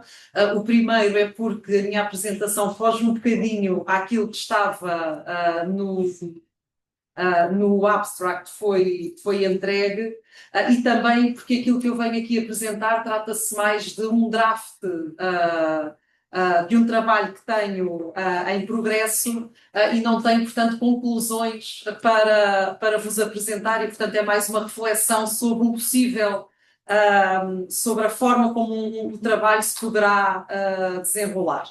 Bem, tal como o título da apresentação refere, o meu objetivo e este trabalho parte da literatura sobre a diplomacia climática, que nos diz que a diplomacia pode contribuir e influenciar o complexo regime internacional do clima, ou seja, como é que os interesses nacionais e a cooperação internacional se podem articular, se podem adaptar e podem contribuir para esta governança internacional, para esta governança internacional sobre o clima. E, portanto, poderíamos começar por delinear precisamente como é que a cooperação entre a União Europeia e entre o Brasil em matéria climática tem contribuído para essa governança global sobre o clima. Aquilo que fui percebendo foi, ao traçar a evolução das políticas climáticas do Brasil e da União Europeia, é que estes dois atores estão, de certa forma, em patamares, em estágios diferentes na governança global e têm, portanto, também uma influência diferente e distinta nessa governança climática e na influência sobre outros atores. Há também alguma literatura que mostra que a parceria estratégica entre a União Europeia e o Brasil, por si só, não tem contribuído para a concertação diplomática e para a coordenação de posições entre o Brasil e a União Europeia em fóruns multilaterais, nomeadamente na COP. Então, isto leva-me a pensar na relação União Europeia-Brasil em matéria de clima, a dar um passo atrás e em vez de olhar de imediato para essa diplomacia climática entre os dois atores, tentar perceber se no atual governo brasileiro, portanto, que está em curso e, portanto, que se iniciou em 2023, existiu uma certa socialização do Brasil por parte da União Europeia no que se refere às políticas climáticas e existindo quais poderão ter sido os fatores que potenciam ou constrangem, dificultam essa influência da União Europeia no Brasil. E depois de tentar perceber isto, talvez possa ser possível compreender se de facto o Brasil e a União Europeia em conjunto estão verdadeiramente empenhados na influência de uma governança global sobre o regime climático e na sua operacionalização efetiva. Ora bem, os atributos e as características naturais do Brasil apresentam-no internacionalmente como uma potência climática, como a potência climática da América Latina, algo que é bastante frequente, recorrentemente citado nos documentos oficiais da União Europeia. Mas existe também uma literatura sobre a política climática e ambiental do Brasil que mostra algumas limitações, alguns limites a este estatuto de potência climática. E, portanto, é possível também verificar que existe um gap entre as potencialidades climáticas e ambientais do Brasil e as respectivas medidas e políticas implementadas pelos diferentes governos, um gap entre o discurso político e as práticas e as medidas que são desenvolvidas em termos nacionais e, ao mesmo tempo, um gap entre os resultados das políticas nacionais e o reconhecimento internacional do papel e do estatuto do Brasil em matéria climática, havendo naturalmente um reforço deste reconhecimento internacional que muitas vezes e alguma literatura evidencia como não correspondendo àquilo que na realidade o Brasil faz. Mas ao lermos os documentos sobre a política climática da União Europeia, e em particular a cooperação que pretende desenvolver com o Brasil, a União Europeia reforça precisamente este estatuto de potência climática do Brasil, e, portanto, o que me leva a perguntar também o que é que a União Europeia espera do Brasil para ajudar na sua política e no seu objetivo de contribuir para uma governança global, uma governança climática, e ao mesmo tempo de que modo é que a União Europeia pode aprofundar ou contribuir para a evolução da política climática do Brasil, tendo em conta precisamente as características, os tais atributos naturais do Brasil e que, à partida, o colocariam como tendo os elementos necessários para se apresentar como uma potência climática.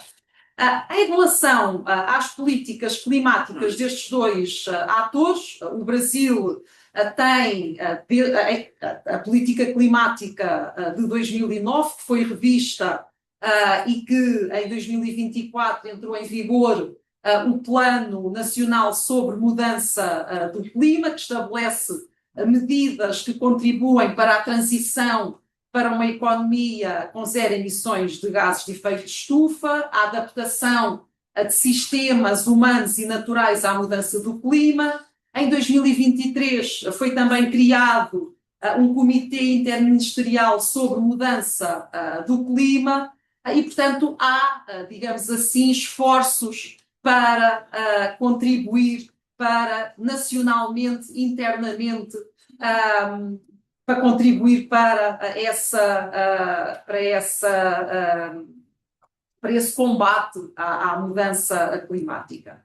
A política climática europeia, energética, ambiental, está densamente formulada nos tratados desde a década de 90, de forma mais coesa na legislação e nos tratados do início do século XXI, mas a verdade é que, especialmente nos últimos anos, e especialmente desde a primeira Comissão Europeia da Presidente da Comissão Europeia, Ursula von der Leyen, mas particularmente neste seu segundo mandato, que se iniciou em 2024, a nova Comissão coloca uma ênfase significativa na necessidade de robustecer a sua política climática para fazer progressos na descarbonização, assegurar o cumprimento das metas também dos organismos, saídas dos organismos multilaterais. E, aos olhos da União Europeia, o Brasil é um ator com o qual é importante trabalhar nestas matérias, dada a convergência de interesses e a possibilidade de definir uma agenda comum. E, portanto, aquilo que eu pretendo fazer, e como dizia, não tenho ainda respostas e conclusões para vos apresentar, é analisar 5 iniciativas que a Comissão Europeia tem em curso no âmbito da cooperação com o Brasil em matéria de clima e energia, algumas das quais incluídas no âmbito dos projetos do Global Gateway, o Fundo Amazónia, a Amazónia Mais, o Euroclima Country Window, o Investe Verde e o apoio à desflorestação, com o objetivo precisamente de, por um lado, tentar perceber em que consiste cada uma destas iniciativas, de que forma tem contribuído para a introdução de novas políticas no quadro legislativo brasileiro, mesmo para terminar, também porque se esperava que neste terceiro mandato de Lula a política climática fosse o estandarte do seu governo e, portanto, tentar perceber se de facto existiram constrangimentos ao nível interno que impossibilitaram a implementação de uma política mais abrangente e que, de facto, pudesse definir mais consistentemente o país como uma potência climática da América Latina. Muchas gracias.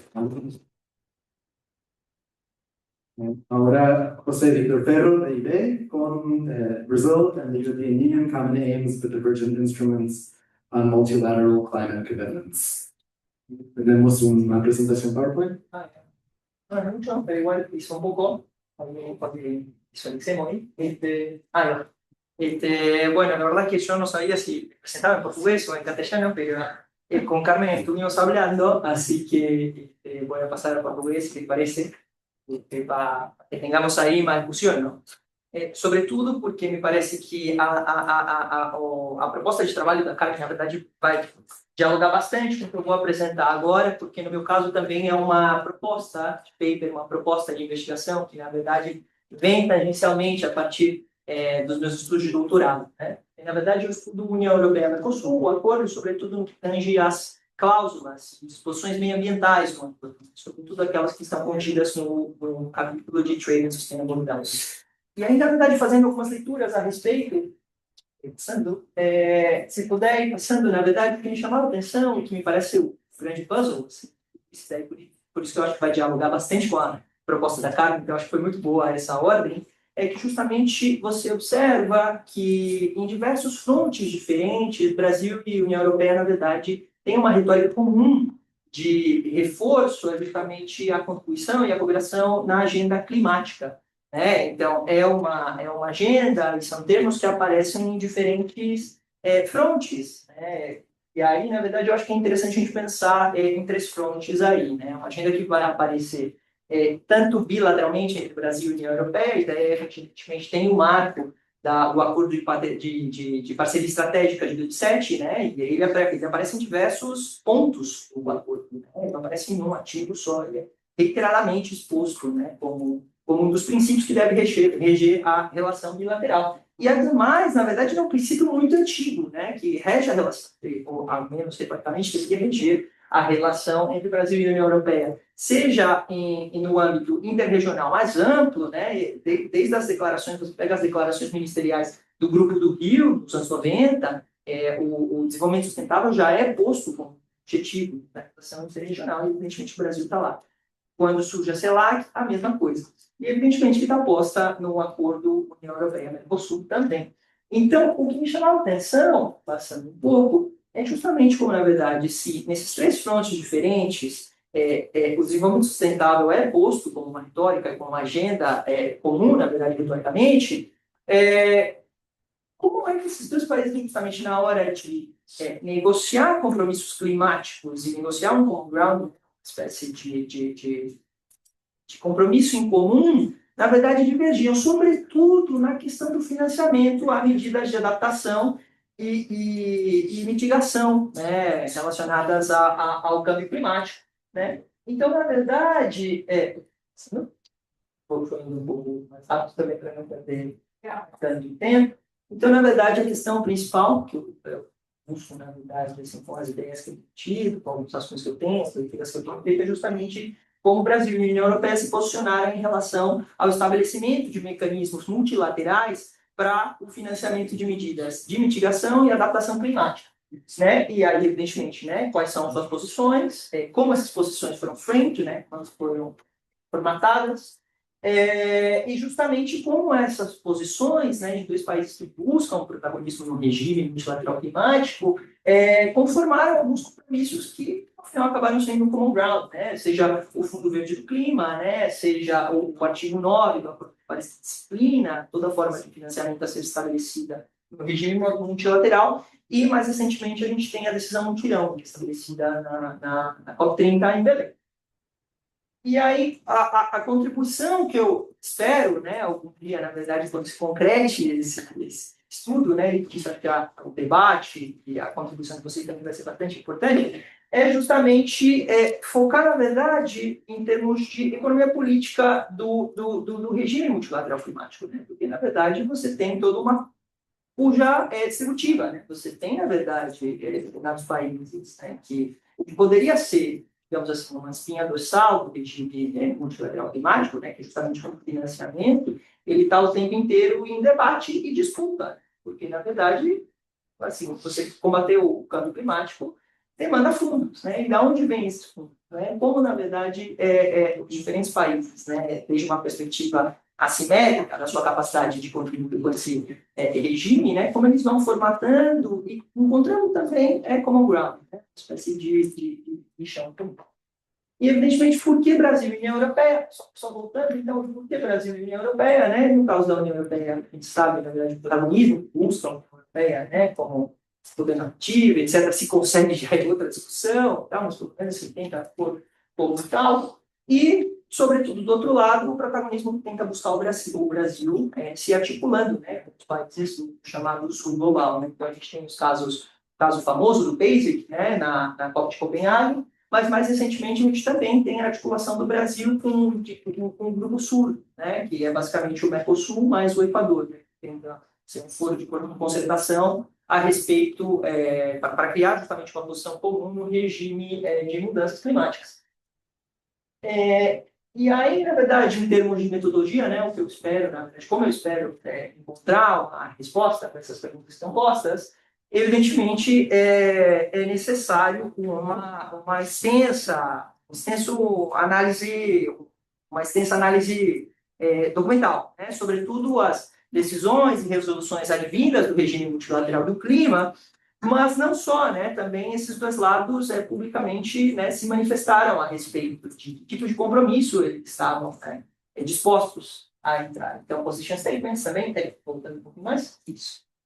E daí, na verdade, também, para justamente não ter somente uma visão que os atores dizem sobre si, mas também tem um contraponto, justamente a partir disso conseguir extrair uma análise. Eu também gostaria de usar reports, né, informes, etc., de observadores externos, né? Eu não sei se dá para colocar eles como independentes, né? Eles são atores do jogo político, mas ao menos externos. E aí, sobretudo, né, o Stockholm Environmental Institute, né? A gente também tem o International Institute for Sustainable Development. Então, são todas essas organizações, tentantes que muitas vezes estão observando diretamente como essa negociação foi se manifestando.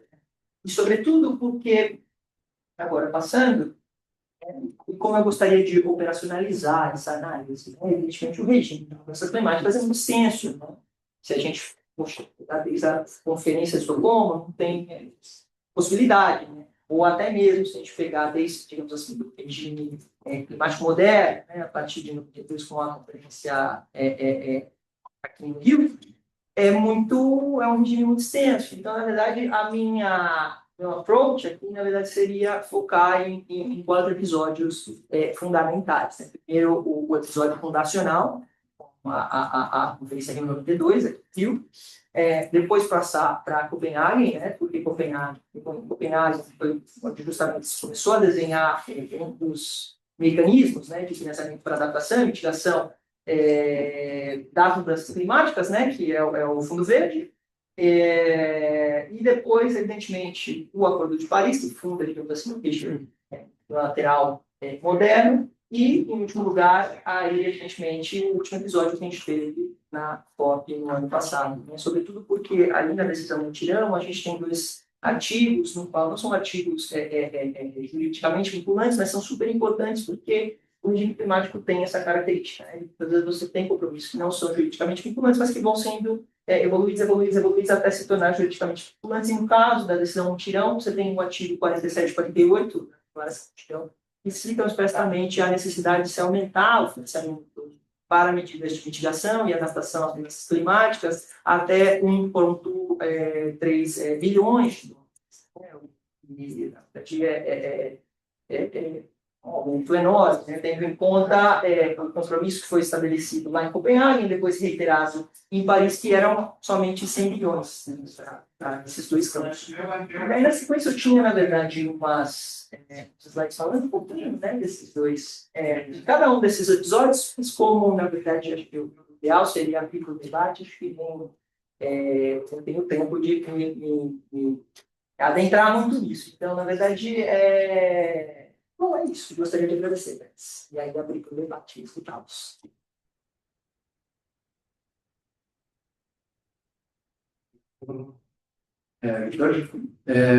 Bueno, yo soy Gustavo Cetrini, de Plaza Paraguay. Mi coautora es Melissa Vera, estudiante de maestría en Plaza Paraguay. Bueno, voy a hablarles de los límites organizativos a la sustentabilidad, búsqueda de renta y mejoramiento productivo en un proyecto de agroecología financiado por donantes europeos.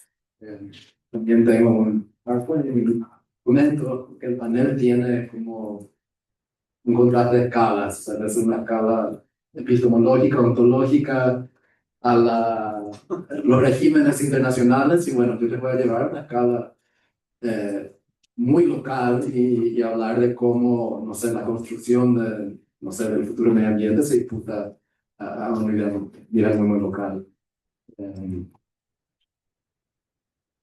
Bueno, mientras tanto, comentar que la agroecología, porque bueno, el sistema agroalimentario global está en disputa como parte de la crisis climática. Hay como visiones muy polarizadas, con intereses muy polarizadas detrás de distintos modelos. O sea, del modelo que se llama Life Science Integrated Model, el modelo sistema agroalimentario integrado por ciencias biológicas, genéticas, o sea, la visión empresarial de aplicar tecnologías para tratar de llegar a agricultura de precisión que realmente usa mucho menos, que optimiza el uso de insumos, que optimiza la emisión de carbono, versus una visión que se puede llamar integrada por las ciencias ecológicas, que trata de cerrar una ruptura metabólica y generar un ciclo agrícola y de consumo y de disposición de residuos más cerrado, más ecológico. Y en ese segundo modelo, el modelo agroecológico, es muy reivindicado por muchos grupos, incluyendo en Paraguay. Siguiente, por favor. No sé, el balance de la última década, creo que podemos decir que ha sido más discursivo que financiero el compromiso con la agroecología. Paraguay es el cuarto exportador de soja en el mundo, creo que el sexto productor y es un territorio muy pequeño. Entonces, una especialización muy profunda, muy radical en la exportación de productos primarios. Y eso tiene el efecto de despojar a la agricultura campesina y a la agricultura más diversificada, o sea, el monocultivo expulsa. Entonces, la sociedad civil paraguaya, muy brevemente el gobierno de Fernando Lugo, que fue el único gobierno, la única transición de poder ejecutivo democrático en la historia de la República Paraguaya, brevemente tuvo una más apertura hacia la agroecología, pero siguiente, el crecimiento ha sido muy lento. En estos gráficos que se puede ver cómo, bueno, la extensión plantada en soja entre el 2008 y el 2022 se mantuvo estable.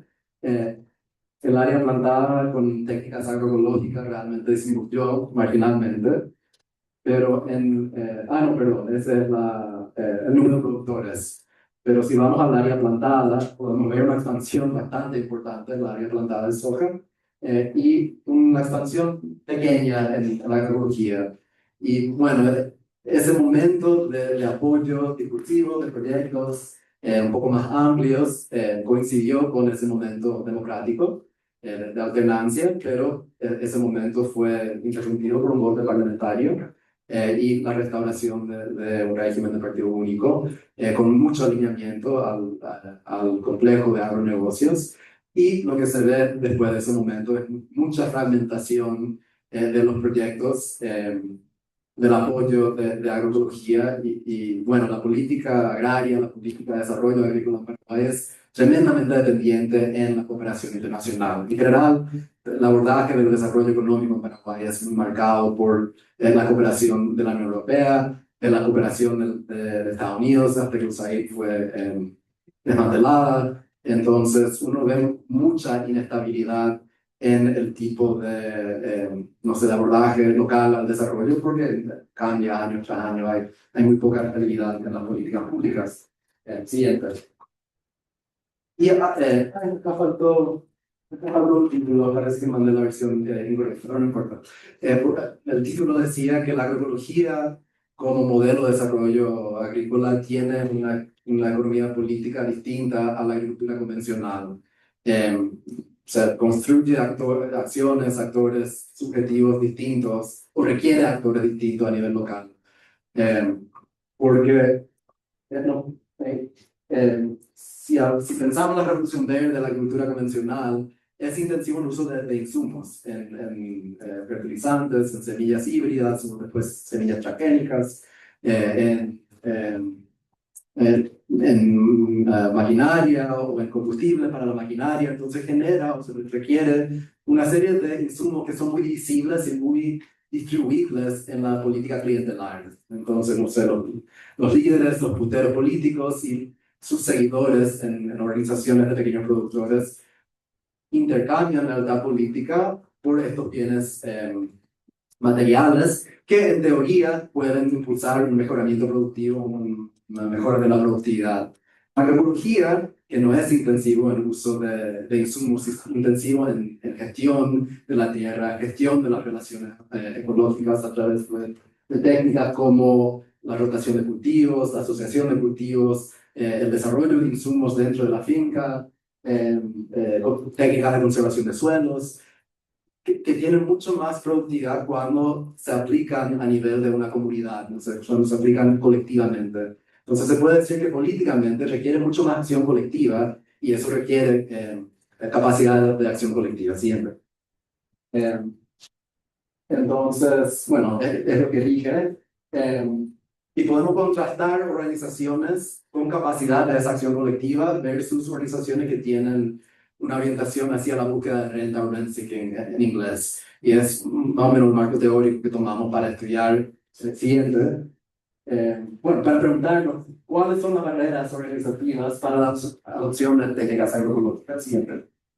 Y estudiamos el contexto del proyecto, ya muy antiguo, un proyecto que era de esa época donde se promocionó bastante más en Paraguay de lo que se está promocionando ahora, este modelo de agricultura, que se llamaba el proyecto Janeiro. Fue financiada por el gobierno italiano a través de una ONG italiana en el sur de Paraguay, en Itapúa, un departamento que es el núcleo de producción y exportación de soja, en una escuela agrícola que preserva un bosque nativo y bueno, que trabajaba en asentamientos nuevos de la reforma agraria paraguaya, presumiblemente con una orientación hacia la búsqueda de renta, porque tienen un estilo de liderazgo de organización muy apuntado a conseguir tierras del Instituto de Reforma Agraria del INDER, versus comunidades más antiguas que presumimos ante el estudio que iban a posiblemente tener estructuras de acción colectiva mucho más desarrolladas. Siguiente. Bueno, la metodología, hicimos una encuesta probabilística a los hogares que participaban en el proyecto. Construimos un índice de adoptación de técnicas agroecológicas, pero la ponencia está basada en un estudio comparativo cualitativo histórico de distintas comunidades. Siguiente. Donde hicimos esta tipología y esta comparación. Entonces, cruzamos como variable el tipo de organización política, o sea, comunidades que tenían organizaciones más reivindicativas, con organizaciones que tenían una orientación más económica, más productiva, y la antigüedad del asentamiento de la comunidad. Pensamos que las más antiguas iban a ser más homogéneas y las nuevas iban a ser más heterogéneas. Y tuvimos como esta hipótesis de que, bueno, íbamos a tener más mejoramiento productivo en los lugares donde había organizaciones económicas y más búsqueda de rentas en lugares donde había organización más política. Sin embargo, lo que vimos fue algo totalmente distinto, donde en las organizaciones económicas, no, esto fue la hipótesis otra vez, pero sí, este es el resultado, donde vimos, siguiente.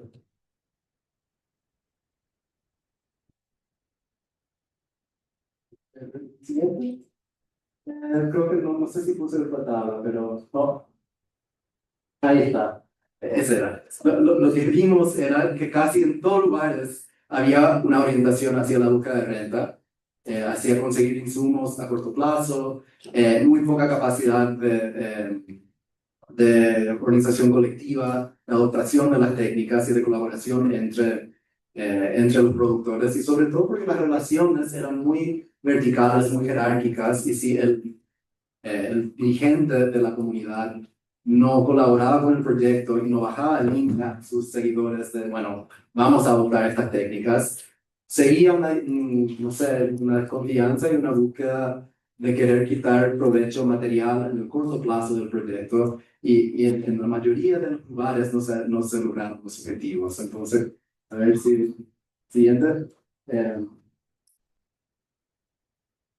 Bueno, no sé qué dice mi máquina, pero para combinar con el panel, diría que, bueno, los regímenes de medio ambiente, de superación de la crisis climática, que se disputan a nivel de tratados, de regímenes de acuerdos, hay una relación dialéctica con lo que está pasando en el terreno, a niveles muy locales. Y su efecto depende también de qué capacidades se construye a nivel local. Y yo creo que en el mediado del siglo XX había una idea de desarrollo nacionalista y de un Estado desarrollista, no en Paraguay, pero en Latinoamérica en general, que sí contemplaba construir instituciones locales, instituciones con capacidades acorde a, no sé, a metas de mejoramiento productivo, de cambio tecnológico, de, no sé, mayor igualdad social. Y siento que las ciencias sociales, yo creo que tengo otra crítica que ellos, caímos en una mirada demasiado institucionalista, pensando que toda la acción está en las reglas, nomás, cuando hay política material a nivel local, donde las relaciones de autoridad, las capacidades de colaboración, la confianza que se teje realmente es también muy fundamental para entender qué resultado va a tener el Tratado de Mercosur. Unión Europea, y que, bueno, no sé, cómo se va a materializar una nueva especialización productiva y una nueva orientación hacia la agricultura inteligente o carbon neutral. Y bueno, no sé si usted más mi tiempo.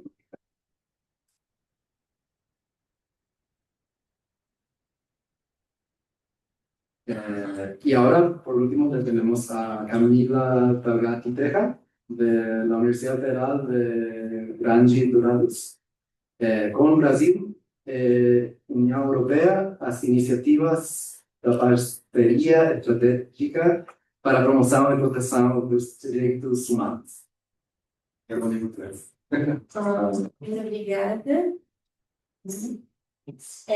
Eu me chamo Camila Terra, eu sou atualmente mestranda do programa de pós-graduação em Fronteiras e Direitos Humanos lá da Universidade Federal da Grande Dourados, no Mato Grosso do Sul, uma região de fronteira, e eu integro a linha 1 de pesquisa, que é sobre integração regional, fronteiras e desenvolvimento.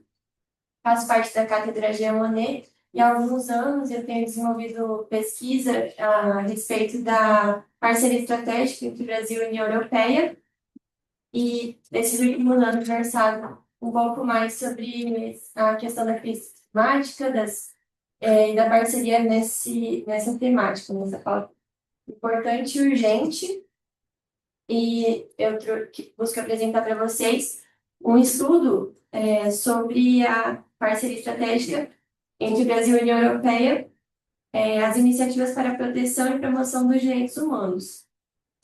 A pergunta de pesquisa que orienta o estudo é saber quais são as contribuições da União Europeia para o Brasil em relação à pauta da proteção e da promoção dos direitos humanos em contexto de vulnerabilidade socioambiental, principalmente de mulheres e de comunidades indígenas.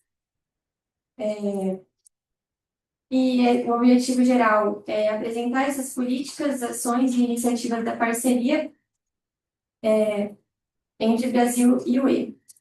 Os objetivos específicos que estruturam a pesquisa é de, primeiramente, compreender a evolução, o processo histórico da parceria em relação à pauta dos direitos humanos, buscando compreender o mecanismo de governança por trás desse diálogo, mapear as políticas, os principais programas e projetos implementados pela parceria, em um determinado período ali de tempo, para a proteção dos direitos humanos dessas comunidades vulnerabilizadas. E o terceiro objetivo é de analisar como essas ações elas contribuem para o enfrentamento das vulnerabilidades, para a redução das assimetrias entre as partes, né? E para a efetivação da Agenda 2030 no contexto brasileiro. A justificativa da pesquisa é que, visto esse cenário policrítico e essa questão de urgência das mudanças climáticas e também das instabilidades políticas do vínculo, eu busquei fazer esse estudo, né? Se a parceria ela realmente está centralizada nesses temas e se ela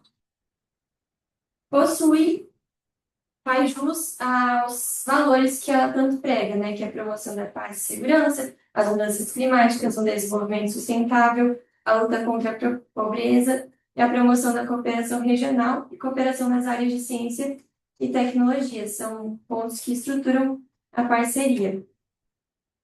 E, nesse sentido, a delegação da União Europeia no Brasil ela se mostra comprometida a desenvolver e financiar projetos, múltiplos projetos, e eu analiso alguns mais pontualmente nessa agenda.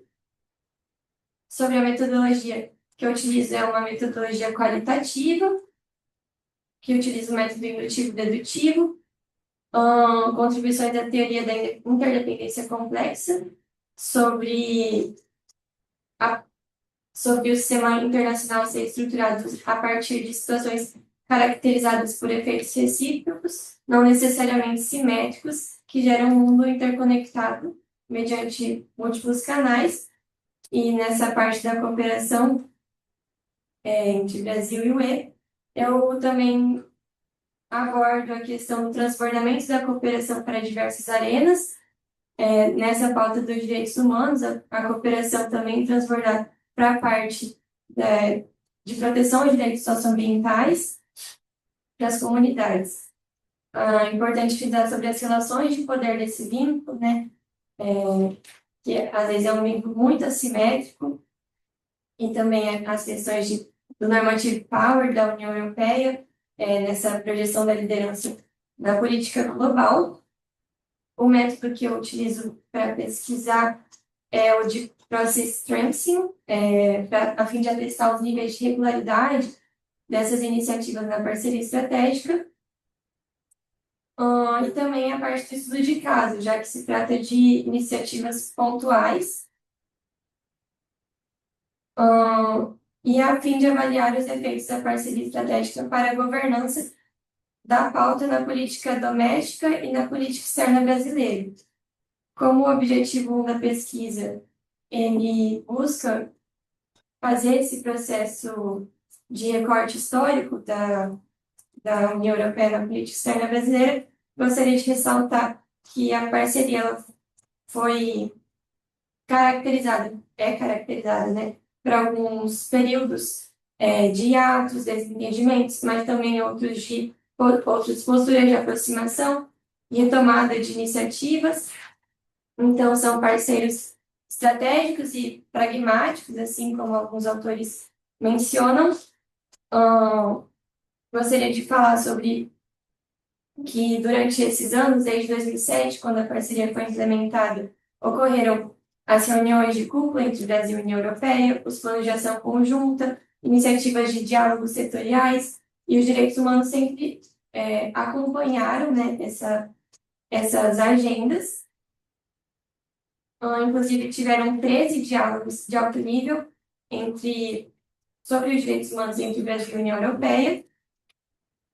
É também uma questão dentro das negociações de âmbito multilateral, como o acordo Mercosul e União Europeia, até mesmo o José frisou sobre isso, as reuniões de cúpula entre a América Latina e a União Europeia, e também foi um vínculo que ele detém práticas de financiamento, e esses financiamentos são os projetos que eu busquei analisar. Como resultados de discussão da pesquisa, eu elenco esses projetos de cooperação como as políticas de promoção e proteção dos direitos humanos. Eu destaquei no estudo, mapeei, né, essas iniciativas que foram divulgadas entre 2023 e 2024, nos diferentes canais de comunicação da delegação da União Europeia no Brasil, e essas iniciativas que visaram a proteção dos direitos das mulheres e dos povos indígenas em algumas regiões do Brasil, comunidades, né? E isso reforça que a cooperação dessa agenda para agendas mais amplas. Então, tem projetos cujo nome é Caatinga Viva pelas Mãos das Mulheres, projetos conectando as mulheres defendendo direitos, mulheres empreendedoras na floresta, a Amazônia Viva Alimenta, aí projetos com as próprias comunidades indígenas, um projeto bem interessante sobre a publicação de um protocolo de consulta prévia do povo Tapuia Cariri, no Ceará, me chamou também bastante atenção, e como eu tenho que estar acabando, eu vou correr, mas ressalta a União Europeia como o principal órgão financiador para efetivação desses projetos e que contribuem para a sobrevivência de algumas comunidades, ou também, não sobrevivência, eu digo, mas um pouco mais de acompanhamento, principalmente a implementação da Agenda 2030, nessa parte da cooperação transnacional, né? E cooperação Norte-Sul, e também por frisar a parceria estratégica na proteção dos direitos socioambientais das comunidades, na questão também da defesa territorial, do fortalecimento do protagonismo feminino, e também a proteção dos meios de vida sustentáveis das regiões florestais e semiáridas. Foram as políticas, os projetos que eu analisei mais pontualmente. E, como consideração final, eu acredito que eu constato que essas práticas elas possuem certa recorrência, mas, embora sejam muito pontuais, tem muito a crescer e aprofundar. Os direitos humanos são um valor um valor defendido por ambos os atores, desde 2007, é um valor que eles prezam muito. O estudo evidenciou que as iniciativas conjuntas elas envolvem múltiplas instituições, difusão de boas práticas, fortalecimento de políticas públicas, e, embora alguns resultados sejam satisfatórios, outros carecem de maior transparência e divulgação de seus impactos, né? Enfim, agradeço.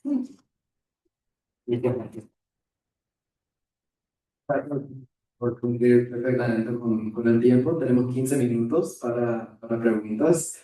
Yo voy a arrancar con una para José y después abro al público. Absolutamente de acuerdo que las teorías de política de ciudadanía abstracta son muy ingenuas, o sea, diría siempre fueron ingenuas, ¿no? ¿Por qué? Ingenuas. Ingenuos. Sí, que no, o sea, hace mucho que se sienten ingenuas y que muchos actores políticos creo que hacen esa crítica que es ingenua. Entonces mi pregunta, bueno, pero siempre también existieron teorías de la política y de la ciudadanía materiales, o sea, claro, una comprensión material de la sociedad.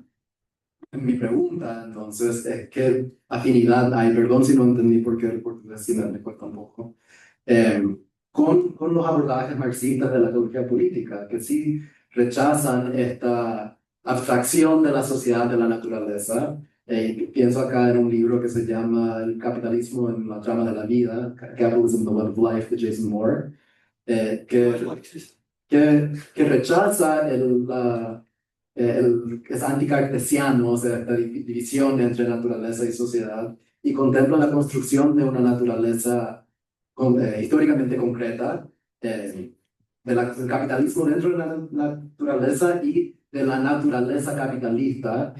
Y esta es mi pregunta. Eso para mí permite que rescatemos la modernidad y los valores de la modernidad, pero al mismo tiempo criticar la modernidad concretamente histórica capitalista que tuvimos para apuntarnos a otra modernidad que puede ser más sustentable, más justa. Y bueno, no sé si estás de acuerdo con eso o si hay una crítica a esa mirada, sería mi pregunta. Y bueno, seguimos con Guarda, entonces, José Maurício, muito obrigado, muito denso que você apresentou. A única literatura que conheço que você apresentou é Bruno Latour. Não conheço toda a outra, mas acho que tem ponto, talvez, de diálogo em comum, mas não tenho certeza entre tua visão e a minha. Você é uma pessoa que, cada vez mais nos últimos anos, foi influenciado por a ideia de que a tecnologia é driver decisivo da história humana. Muito mais do que antes, pela disrupção tecnológica. O decisivo hoje, nessa zona, é a inteligência artificial, a computação quântica e a biologia sintética. Bom, então, a minha pergunta é, eu vejo, digamos, no fim da tua apresentação, falar um pouco das coalições, certo? E eu queria um pouco assim, digamos, como que eu vejo, digamos, ou seja, os drivers, os agentes dessa dinâmica tecnológica são, de um lado, digamos, ou seja, a União Europeia, que me parece que é tecno-optimismo, digamos, que domina em grande medida hoje as elites humanas, digamos, tá? É tecno-optimismo que tenta ser democrático e inclusivo, tá certo? Mas é uma visão da sustentabilidade e da mudança climática que tem alta agência política, porque é um ato fundamental do mundo, não é apenas um pensador com influência. Tá? Muito bem. Mas nós temos, de outro lado, outros dois visões emergentes, digamos assim, muito poderosos, que estão na linha do aceleracionismo tecnológico. Certo?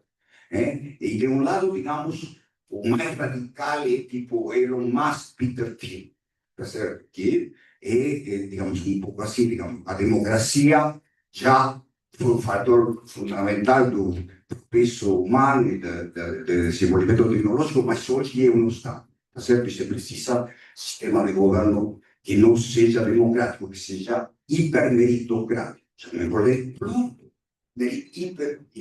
Pluto hipermeritocrático, dos bilionários, certo? Do capitalismo, digamos, ou seja, com base privada, certo?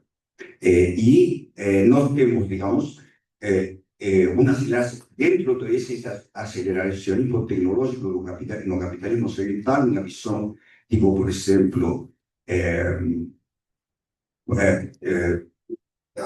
a visão Bill Gates, tá certo? Que é um aceleracionismo tecnológico, mas mantendo secundariamente, digamos, uma ideia mais democrática e inclusiva. Tá? E, de outro lado, nós temos o aceleracionismo tecnológico chinês, do Partido Comunista Chinês. Que recentemente... Tá bom, vou resumir. De um modo, complementa, digamos, o que eu estava... Porque apenas pude abrir sobre... sendo a inteligência artificial o driver decisivo do sistema internacional, hoje na minha keynote speaker de manhã. Tá certo? Então, eu acho que é importante esse tipo de discussão. Tá?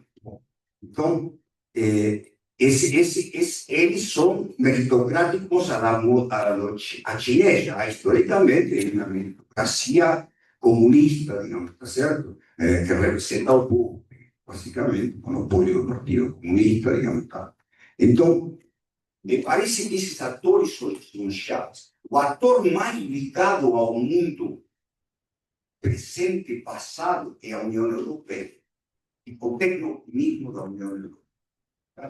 Os outros são, digamos, já no mundo do futuro, que eu acho que vem aí. Não adianta se não gosta, não gosta, vem aí.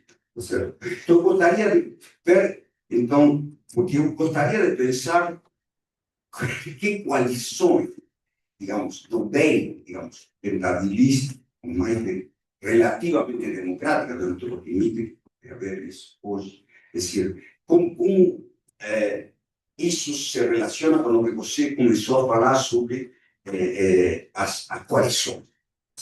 Então, talvez, não sei se vamos ter diálogo, porque não, mas acho que tem uma certa, digamos, tangencialidade entre tua visão e a minha.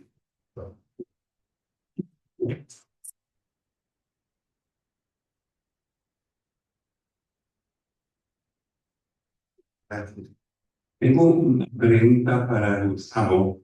En su análisis usa, y es importante, el concepto de rent seeking, pero no me parece muy claro cómo tú lo defines en el caso precisamente de una agricultura ecológica. Para mí el rent seeking es cuando se usa elementos para impedir la competencia de manera chueca, de manera que no sea normal para la eficiencia económica. Entonces, un modelo como si lo pudieras explicar. Gracias.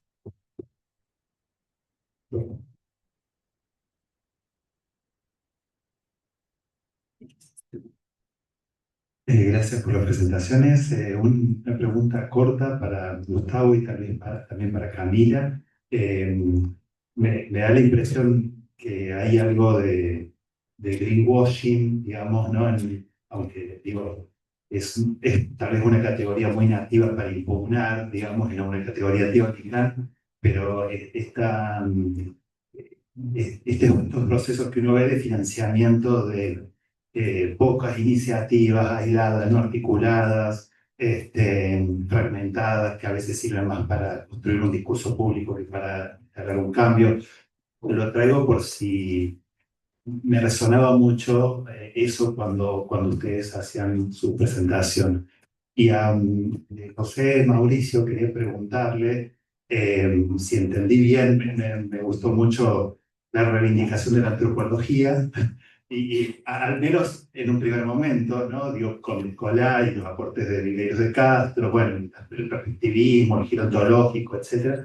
Pero al mismo tiempo, si entendí bien al final, vos decías, la salida política no puede ser la reivindicación del animismo, ¿no?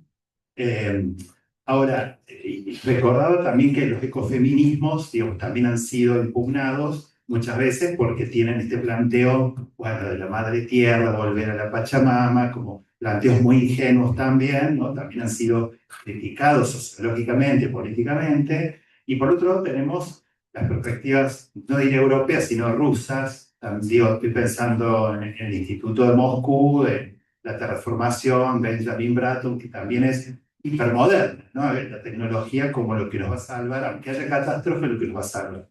Ahora, en el medio de todo eso, cuando vos decías que la salida no puede ser por el animismo, coincido, digo, tengo la misma impresión, pero digo, vivimos en sociedades que masivamente, no mayoritariamente, pero masivamente, creen y votan agendas terraplanistas, que creen también que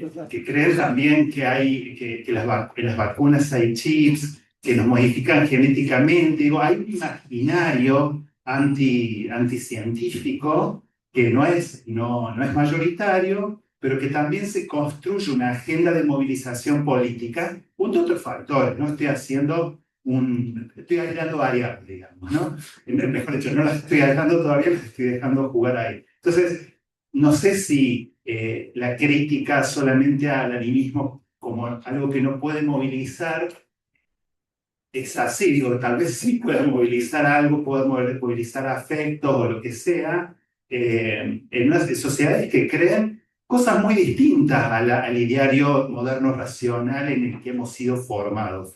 Es una inquietud nomás.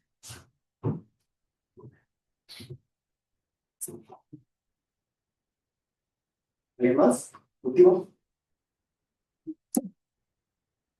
Bueno, creo que podemos ir. Hay justamente 5 minutos. Respondo yo rápidamente. Doy la oportunidad para comentar y te paso la palabra, José, porque creo que Você José podia ya... contestar tudo isso. Bueno, te dejamos cerrar a vos.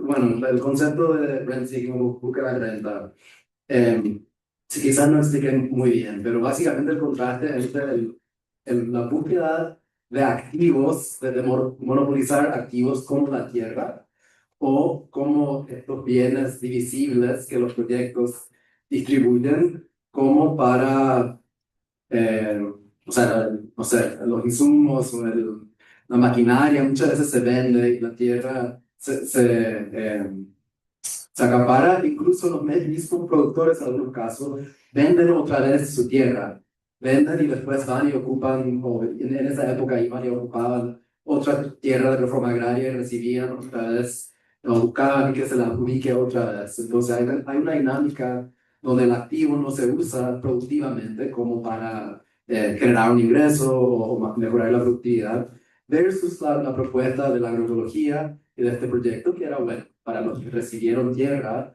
que comiencen a mejorar su productividad con los insumos y con nuevas técnicas. Entonces ahí como quise contrastar entre búsqueda de renta en el sentido de acción política solamente para tratar de conseguir cosas, específicamente activos, versus acción política colectiva como para mejorar la productividad.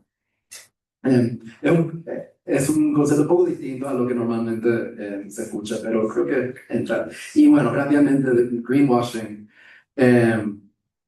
Este proyecto en particular diría que no, o sea, fue un proyecto muy sincero, donde había un componente muy grande de querer fortalecer una institución antigua con mucho arraigo en el territorio y que es un colegio agrícola. Entonces los jóvenes de las comunidades alrededor comienzan yendo 3 semanas del mes ahí y después vuelven una semana a su comunidad para producir y enseñar, después 2 semanas y 2 semanas, después al final del programa 1 semana en la escuela y 3 semanas en la comunidad.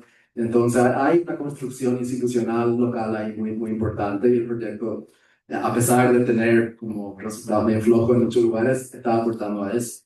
Pero en general, y yo creo que esto ha empeorado mucho en la última década, hay una dinámica de proyectización y de, no sé, de que el mundo a este proyecto es un marco lógico, y que vacía de disputa política a lo que realmente es político, ¿no? Hay un libro muy famoso, The Anti-Politics Machine, que es sobre Lesoto y cómo, no sé, el Banco Mundial y las organizaciones ven todos los problemas como problemas de burocracia, porque es lo único que pueden intervenir, no pueden intervenir, incluso sería colonial intervenir en la relación del poder que realmente subyacen los problemas de desarrollo. Y se ve muchísimo eso en Paraguay con la dependencia en la cooperación internacional, que hay cuestiones que tienen que ver con, no sé, con la construcción autoritaria del Estado, con la autoridad política, con el control de la tierra, pero no son cuestiones que la Unión Europea con su proyecto va a poder intervenir. Entonces todo es un marco lógico y indicadores y resultados que hay que buscar, y a veces ayuda, pero a veces es mucha producción de representaciones de sustentabilidad, cuando realmente lo que es insustentable son las relaciones políticas que no se pueden intervenir a través de un proyecto. Entonces, sí, yo creo que cada vez más el greenwashing es un peligro dentro de todo este discurso de desarrollo sustentable, integración verde. Hay que estar muy atentos.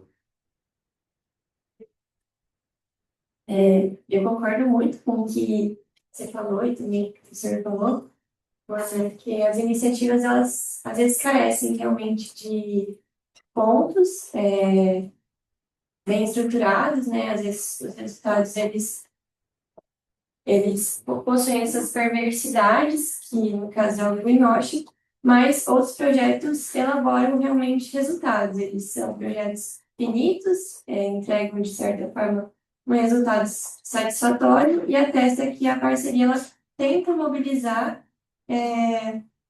a pauta, tenta mobilizar avanços. Então, tem que ser olhado de cada caso. É a minha concepção. Bueno, voy a contestar en español porque la semana en español mayoritariamente. Bueno, Marx y la cuestión de la ciudadanía. Sí, uno puede hablar de lo que Marx dice en la cuestión judía, ¿no? Que tiene ahí el abstracto, el concreto. Marx fue el primero verdaderamente a teorizar este tema en relación a la ciudadanía. Pero no es que esa sea una visión ingenua, porque si fuera ingenua, estaría desplazada, como la teoría de que la mercancía tiene un valor abstracto, pero también un valor concreto. Esas cosas todavía dirigen nuestro mundo. Todo el fundamento del Estado, de la ciudadanía, de la política moderna, sigue siendo la idea de abstracción que está enfrentada al concreto, pero no desapareció. Sigue siendo fundamental para cómo nuestro mundo está organizado. Todo nuestro mundo depende de eso. El ciudadano con derechos civiles es abstracto. El ciudadano con derechos políticos es abstracto. Incluso naturaleza, de la cual tenemos una concepción logocéntrica abstracta, aunque las políticas la enfrenten como algo concreto, sigue vigente en nuestro mundo. No cambió eso desde 1750 más o menos. Esas son las concepciones dominantes y que organizan nuestra vida social en general. Así que, si fuera ingenuo, sería fácil desplazarla, pero no son ingenuos. Tienen un poder de organización del mundo muy, muy fuerte, muy profundo. Esa sería la primera respuesta. Después yo creo que puedo mezclar la respuesta a Eduardo de tu nombre. Sebastián. Sebastián. Yo creo que vivimos, es una cosa rara, porque ustedes hablaron de las cosas que son complementarias, pero opuestas. Un exceso de racionalismo y optimismo, y un exceso de criticismo a la razón, y un pesimismo brutal, porque la modernidad va a destruir todo, enquanto los locos de Elon Musk y los chinos tienen la tecnología para dominar todo. Yo creo que hay que encontrar críticamente un camino entre estos dos universos. Pero, y ahí es muy importante, reafirmando el rol modesto, pero fuerte, consistente de la razón. Porque yo estaba en Berlín hace 2 años, en el Instituto de Estudios Latinoamericanos, y una mujer de Ecuador, negra, campesina, empezó a hablar, todos muy interesados, y ella empezó a decir que ellos no tenían COVID porque tomaban un líquido que tenía ahí en la teca, y se zafaban del COVID. Y la gente no decía absolutamente nada. Si fuera Bolsonaro, lo estábamos puteando, porque era... ¿Cómo es eso? No se puede tener las dos cosas al mismo tiempo, porque la mentalidad de la gente es heteróclita, las dinámicas políticas importan, pero hay que combatir eso también, como hay que combatir un optimismo que es de hecho una distopía tecnológica, porque ese es un mundo infernal, no quiero vivir en ese mundo. Así que yo pienso que la idea del racionalismo modesto pero consistente, con desarrollo sostenible, con justicia social, puede ser todavía nuestro mundo con el desarrollo de la tecnología y el respecto a otras maneras de pensar, pero sin dejar atrás la crítica de las formas nacionales de organización del mundo, y por eso a mí mismo no sirve. De hecho, no sirve. Eso es una demagogia tremenda que estos tipos de antropología están haciendo. Es como la Pachamama. ¿Qué Pachamama? Los aymaras quemaron todos en Bolivia. ¿De qué estamos hablando? ¿No? Los campesinos aymaras, cocaleros, llaman a los indígenas de la Amazonía boliviana de latifundiarios, terratenientes. Es todo un juego de ocultamiento político. Se puede entender las dinámicas que hay que respetar de la política, de los agentes, hay que saber dialogar, pero no se puede modificar las cosas. Así que ya hay un elemento muy misantrópico en los antropólogos de ese tipo, como de Escolaro, de los Descartes, porque son aristócratas. Están por encima de la humanidad tal cual existe. Y eso no nos sirve, porque para derrotar la derecha, los grupos de la tecnología, toda esa gente, Hay que tener una coalición democrática preocupada con la justicia, con un desarrollo tecnológico que sirva a las personas y no a los capitalistas o a los partidos comunistas que están en el poder en China, sobre todo en China, ¿no? Porque en Cuba ya se fue, ¿no? Otro tema, ¿no? Pero no sé si contesto, pero hermano, por ahí que lo pienso. Muchas gracias. No sé si José Carmen, algún comentario. Bueno, muchísimas gracias al público, a los panelistas. Bueno, sí. No sé qué tiene ahora la agenda. Sí, tenemos un cóctel enfrente de la sala IAG. No sé si todos ya fueron, porque hay una donde se puede tener este cóctel. Así son todos invitados a IAG. Y salimos na sala do DP hoje.